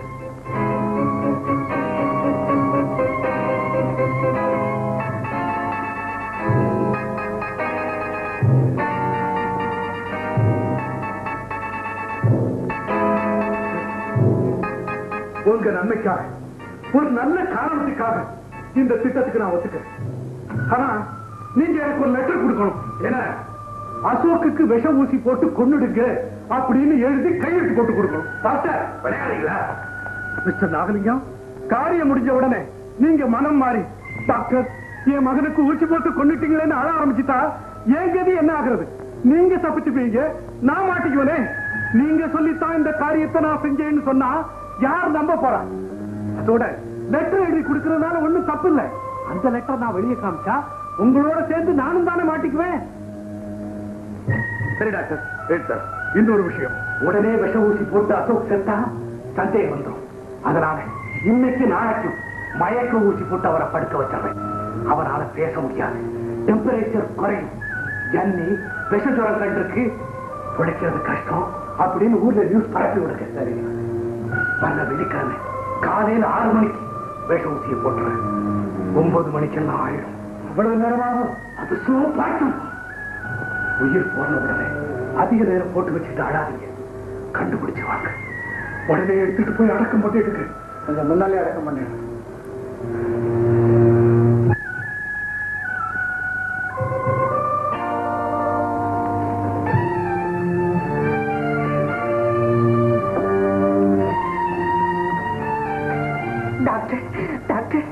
என் பையன் இப்போ ஒன்னும் சொல்றதுக்கு இல்ல. இன்னும் 24 மணி நேரம் போகணும். ஜன்னி கண்டிருக்கிறதுனால மயக்க ஊசி போட்டிருக்கேன். யாரும் உள்ள போய் தொந்தரவு பண்ணாதீங்க. உங்க மருமகளை வெளியே வர சொல்லிடுங்க. நான் மறுபடியும் வரேன்.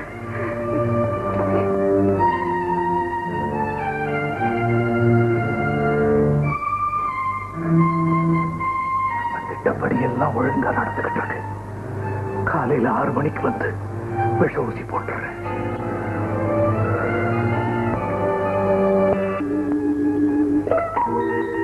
என்னங்க என்னங்க, என் புள்ள கண்ணை திறக்காம படுத்திருக்கான். எனக்கு ரொம்ப பயமா இருக்குங்க. நீ சும்மா டாக்டர் கொண்டுருவார்.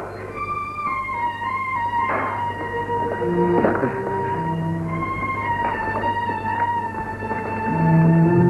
என்ன ஏன் வரீங்க? நீங்க மட்டும் வாங்க.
தம்பிக்கு எப்படிங்க இருக்கு?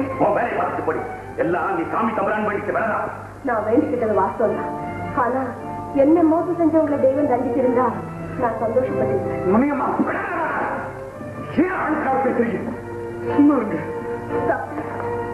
என் புருஷனை காப்பாத்துறதுக்காக நீங்க எவ்வளவோ கஷ்டப்படுறீங்க. அவரை நீங்க நிச்சயம் காப்பாத்திடுவீங்கிற நம்பிக்கை எனக்கு இருந்தாலும் என் மனசுக்குள்ள ஏதோ ஒரு பயம் என்ன உனக்கு எடுக்குது. டாக்டர், ஒரு பொண்ணுக்கு தாலி பாக்கியத்தை விட பெரிய பாக்கியம் வேற எதுவுமே கிடையாது. எனக்கு கல்யாணம் ஆகி 1 வாரம் தான் ஆகுது.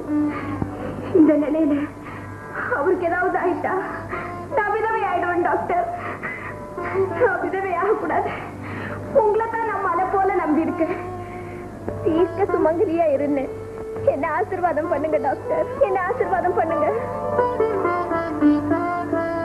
தீர்க்க சுமங்கலி யாருமா? தீர்க்க சுமங்கலி யாரு?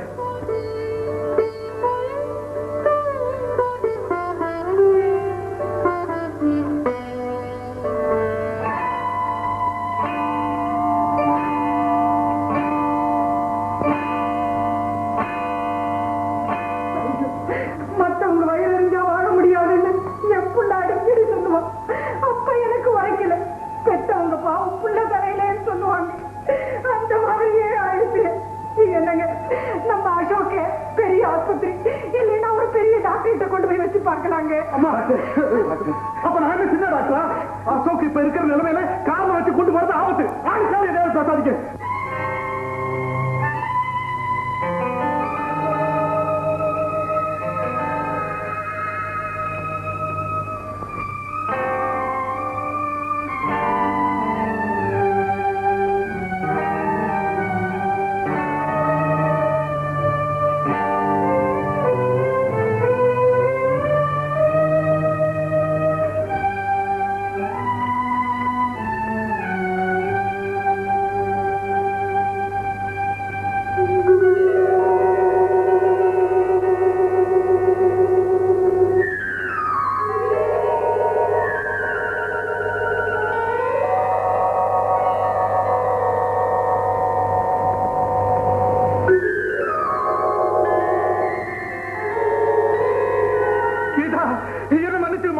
காலங்காலத்துக்கு மாற்ற முடியாத மாபெரும் தப்ப நான் பண்ணிட்டோமா? உங்களுக்கு என்ன இன்னும் என்ன ஆகணும்? என் 20 வருஷ சர்வீஸ் கேவலம் பணத்துக்காக இழந்துட்டதே. கடவுளே, என்ன இவ்வளவு பெரிய பாவம் செய்ய வச்சிருக்கியே. என்ன டாக்டர் என்ன சொல்றீங்க? டாக்டர் டாக்டர் நான் டாக்டர் இல்ல, உயிர்களை காப்பாற்ற வேண்டியவதா. என்னால ஒரு உயிர் போக போகுது. நான் கொலைகாரன். இவங்க கொடுத்த 50,000 ரூபாய்க்கு ஆசைப்பட்டு அசோக்குக்கு விஷ ஊசி போட்டேன். பாவிகளா, கடவுளே, இது என்ன கொடுமை? அத்தானுக்கு விஷ ஊசி போட்டீங்களா? ஆமாமா, இவங்க தான் செய்ய சொன்னாங்க. நான் செய்யலாமா? செஞ்சுட்டேன். 50,000 ரூபாய் பணம் கொடுத்தாங்க. நான் வாங்கலாமா? வாங்கிட்டேன். விஷ ஊசி போட சொன்னாங்க. நான் போடலாமா? போட்டேன். என்னங்க டாக்டர் சொல்றது உண்மைதானா? பெத்த பிள்ளைய பணம் கொடுத்து நீங்களே கொலை செய்ய சொன்னீங்களா? நான் நம்ப மாட்டேன்.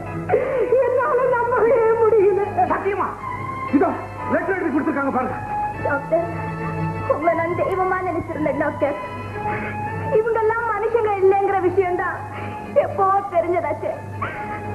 அவருக்கு ஒரு விஷ ஊசியை போட்டு தீர்க்க சுமங்கலியா இருந்து என்ன வாழ்க்கை உங்களுக்கு எப்படி டாக்டர் மனசு வந்தது? டாக்டர் டாக்டர், எனக்கு ஒரு விஷ ஊசி போடுங்க டாக்டர். போடுங்க போடுங்க டாக்டர். போட மாட்டீங்கல்ல? சும்மா போட மாட்டீங்கல்ல? மாமா, டாக்டர் சும்மா விஷ ஊசி போட மாட்டாரா? அவருக்கு ஒரு 50,000 கொடுங்க மாமா. எனக்கு ஒரு விஷ ஊசி போட சொல்லுங்க மாமா. 50,000 ரூபாய் கொடுங்க மாமா. சீதா, தப்பு பண்ணிட்டோம்மா. நாங்கெல்லாம் தப்பு பண்ணிட்டோம்மா. எங்களை மன்னிச்சிடுமா, எங்களை மன்னிச்சிடு. அம்மா, என்ன அப்புறம் பேசிக்கலாம். தம்பி உடனே பெரிய ஆஸ்பத்திரிக்கு தூக்கிட்டு போய் விஷமுறிவுக்கு ஏதாச்சும் மருந்து கொடுக்க சொல்லலாம். டாக்டர் டாக்டர், நீங்க போட்ட விஷ ஊசிக்கு முறிவு மருந்து இருக்கா? ஆமா டாக்டர், எப்படியாவது அசோக்க பழைக்க வச்சிருங்க. நீங்க சொன்ன நேரம் முடிய இன்னும் டைம் இருக்கு டாக்டர். Please doctor, please. இருக்கு, முறிவு மருந்து பெரிய ஆஸ்பத்திரியில இருக்கு. அதை எப்படி வாங்குறது? ஏன் விஷ ஊசி போட்டீங்கன்னு கேட்டா நம்ம எல்லாரும் தூக்கு வேலைக்கு போடுவே. நான் போறேன் டாக்டர். இப்பதான் மனித தன்மைனால என்ன நான் புரிஞ்சுக்கிட்டேன். நான் செய்த பாவத்துக்கெல்லாம் என்ன தண்டனை கிடைச்சாலும் நான் அனுபவிக்கிறேன். வாங்க ஆஸ்பத்திரிக்கு போலாம். வாங்க டாக்டர். நிச்சயமா உங்களை காட்டி கொடுக்க மாட்டோம். எல்லா பழியும் எங்க பேர்லயே போட்டுக்கிறோம். வாங்க டாக்டர். இருங்க, என்கிட்ட கூட ஒரு விஷ முறிவு மருந்து இருக்கணுமே.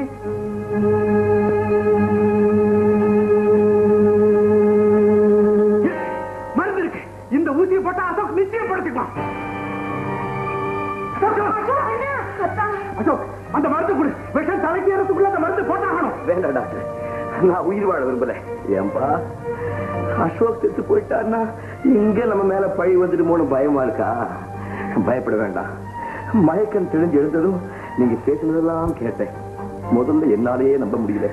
அப்பா, உங்களையெல்லாம் திருத்தணுங்கிறதுக்காகத்தான் நான் பைத்தியமா நடிச்சேன். ஆனா அது அவ்வளவு தண்டம்னு இப்பதான் புரிஞ்சுக்கிட்டேன்.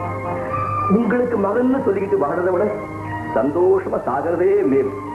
பயப்படாதீங்க, நானே தற்கொலை செஞ்சுட்டு தான் எழுதி கொடுத்துட்டு தான் சாகும். சாகும்போது கூட என்ன காப்பாற்றணும்னு நினைக்கிற பெருந்தன்மை உனக்கு இருக்குது. நேற்று வரைக்கும் உன்னை என் தம்பின்னு சொல்லிக்கவே நான் வைக்கப்பட்டேன். இன்னைக்கு உனக்கு அண்ணன் சொல்லிக்கிறதுல பெருமைப்படுறேன். அந்த மருந்து கொடுத்துற அசோக், நேரமாகுது. என்ன விஷ ஊசி போட்ட விஷயம் வெளியே தெரிஞ்ச பிறகுதானே இந்த பாசமும் நேசமும். ஒருவேளை மனசாட்சிக்கு பயந்து டாக்டர் புலம்பாம இருந்திருந்தா சும்மாதானே எதிர்ப்பீங்க. இல்ல அசோக், இல்ல. ஊசி போடும் போது கூட சும்மாதான் இருந்தோம். அதுக்கப்புறம் ஒவ்வொரு வினாடியும் சித்திராத அனுபவிச்சோம். எங்களை மன்னிச்சிருப்பா. பெத்த கடனுக்காக இவ்வளவு பெரிய தப்ப நான் மன்னிக்கலாம். ஆனா நம்ம குடும்பத்துக்காக உழைச்ச முனிமாவுக்கு நீங்க செஞ்ச கொடுமைகளை தெய்வம் மன்னிக்குமா? அவளுக்கு சேர வேண்டிய பணத்தை நாங்க திருப்பி கொடுத்துறோம்பா. நீ தயவு பண்ணி ஊசி. இந்த ஊர்ல அவளை மட்டுமா நீங்க ஏமாத்துறீங்க? எத்தனை பேர் வயிற்று அடிச்சீங்க? எத்தனை பேர் வீட்டை ஜப்தி பண்ணீங்க? அசோக், நாம் யார் யாரை மோசம் பண்ணணும் அத்தனை பேருக்கு திருப்பி கொடுத்துறேன். நான் என்னடா கொடுத்துறது? நீயே கொடுத்துறா. எல்லா பொறுப்பையும் உங்ககிட்ட ஒப்படைச்சுறேன். ஆனா ஊசி மட்டும் போட்டுக்கிடா, மருந்து கொடுறா. இன்னமும் உனக்கு நம்பிக்கை வரல? இப்ப போலீஸ்க்கு போன் பண்ணி அவங்களை வரவழைக்கிறேன். நாங்க செஞ்ச தப்புக்கு தண்டனை அனுபவிச்சு போறோம். எதுங்க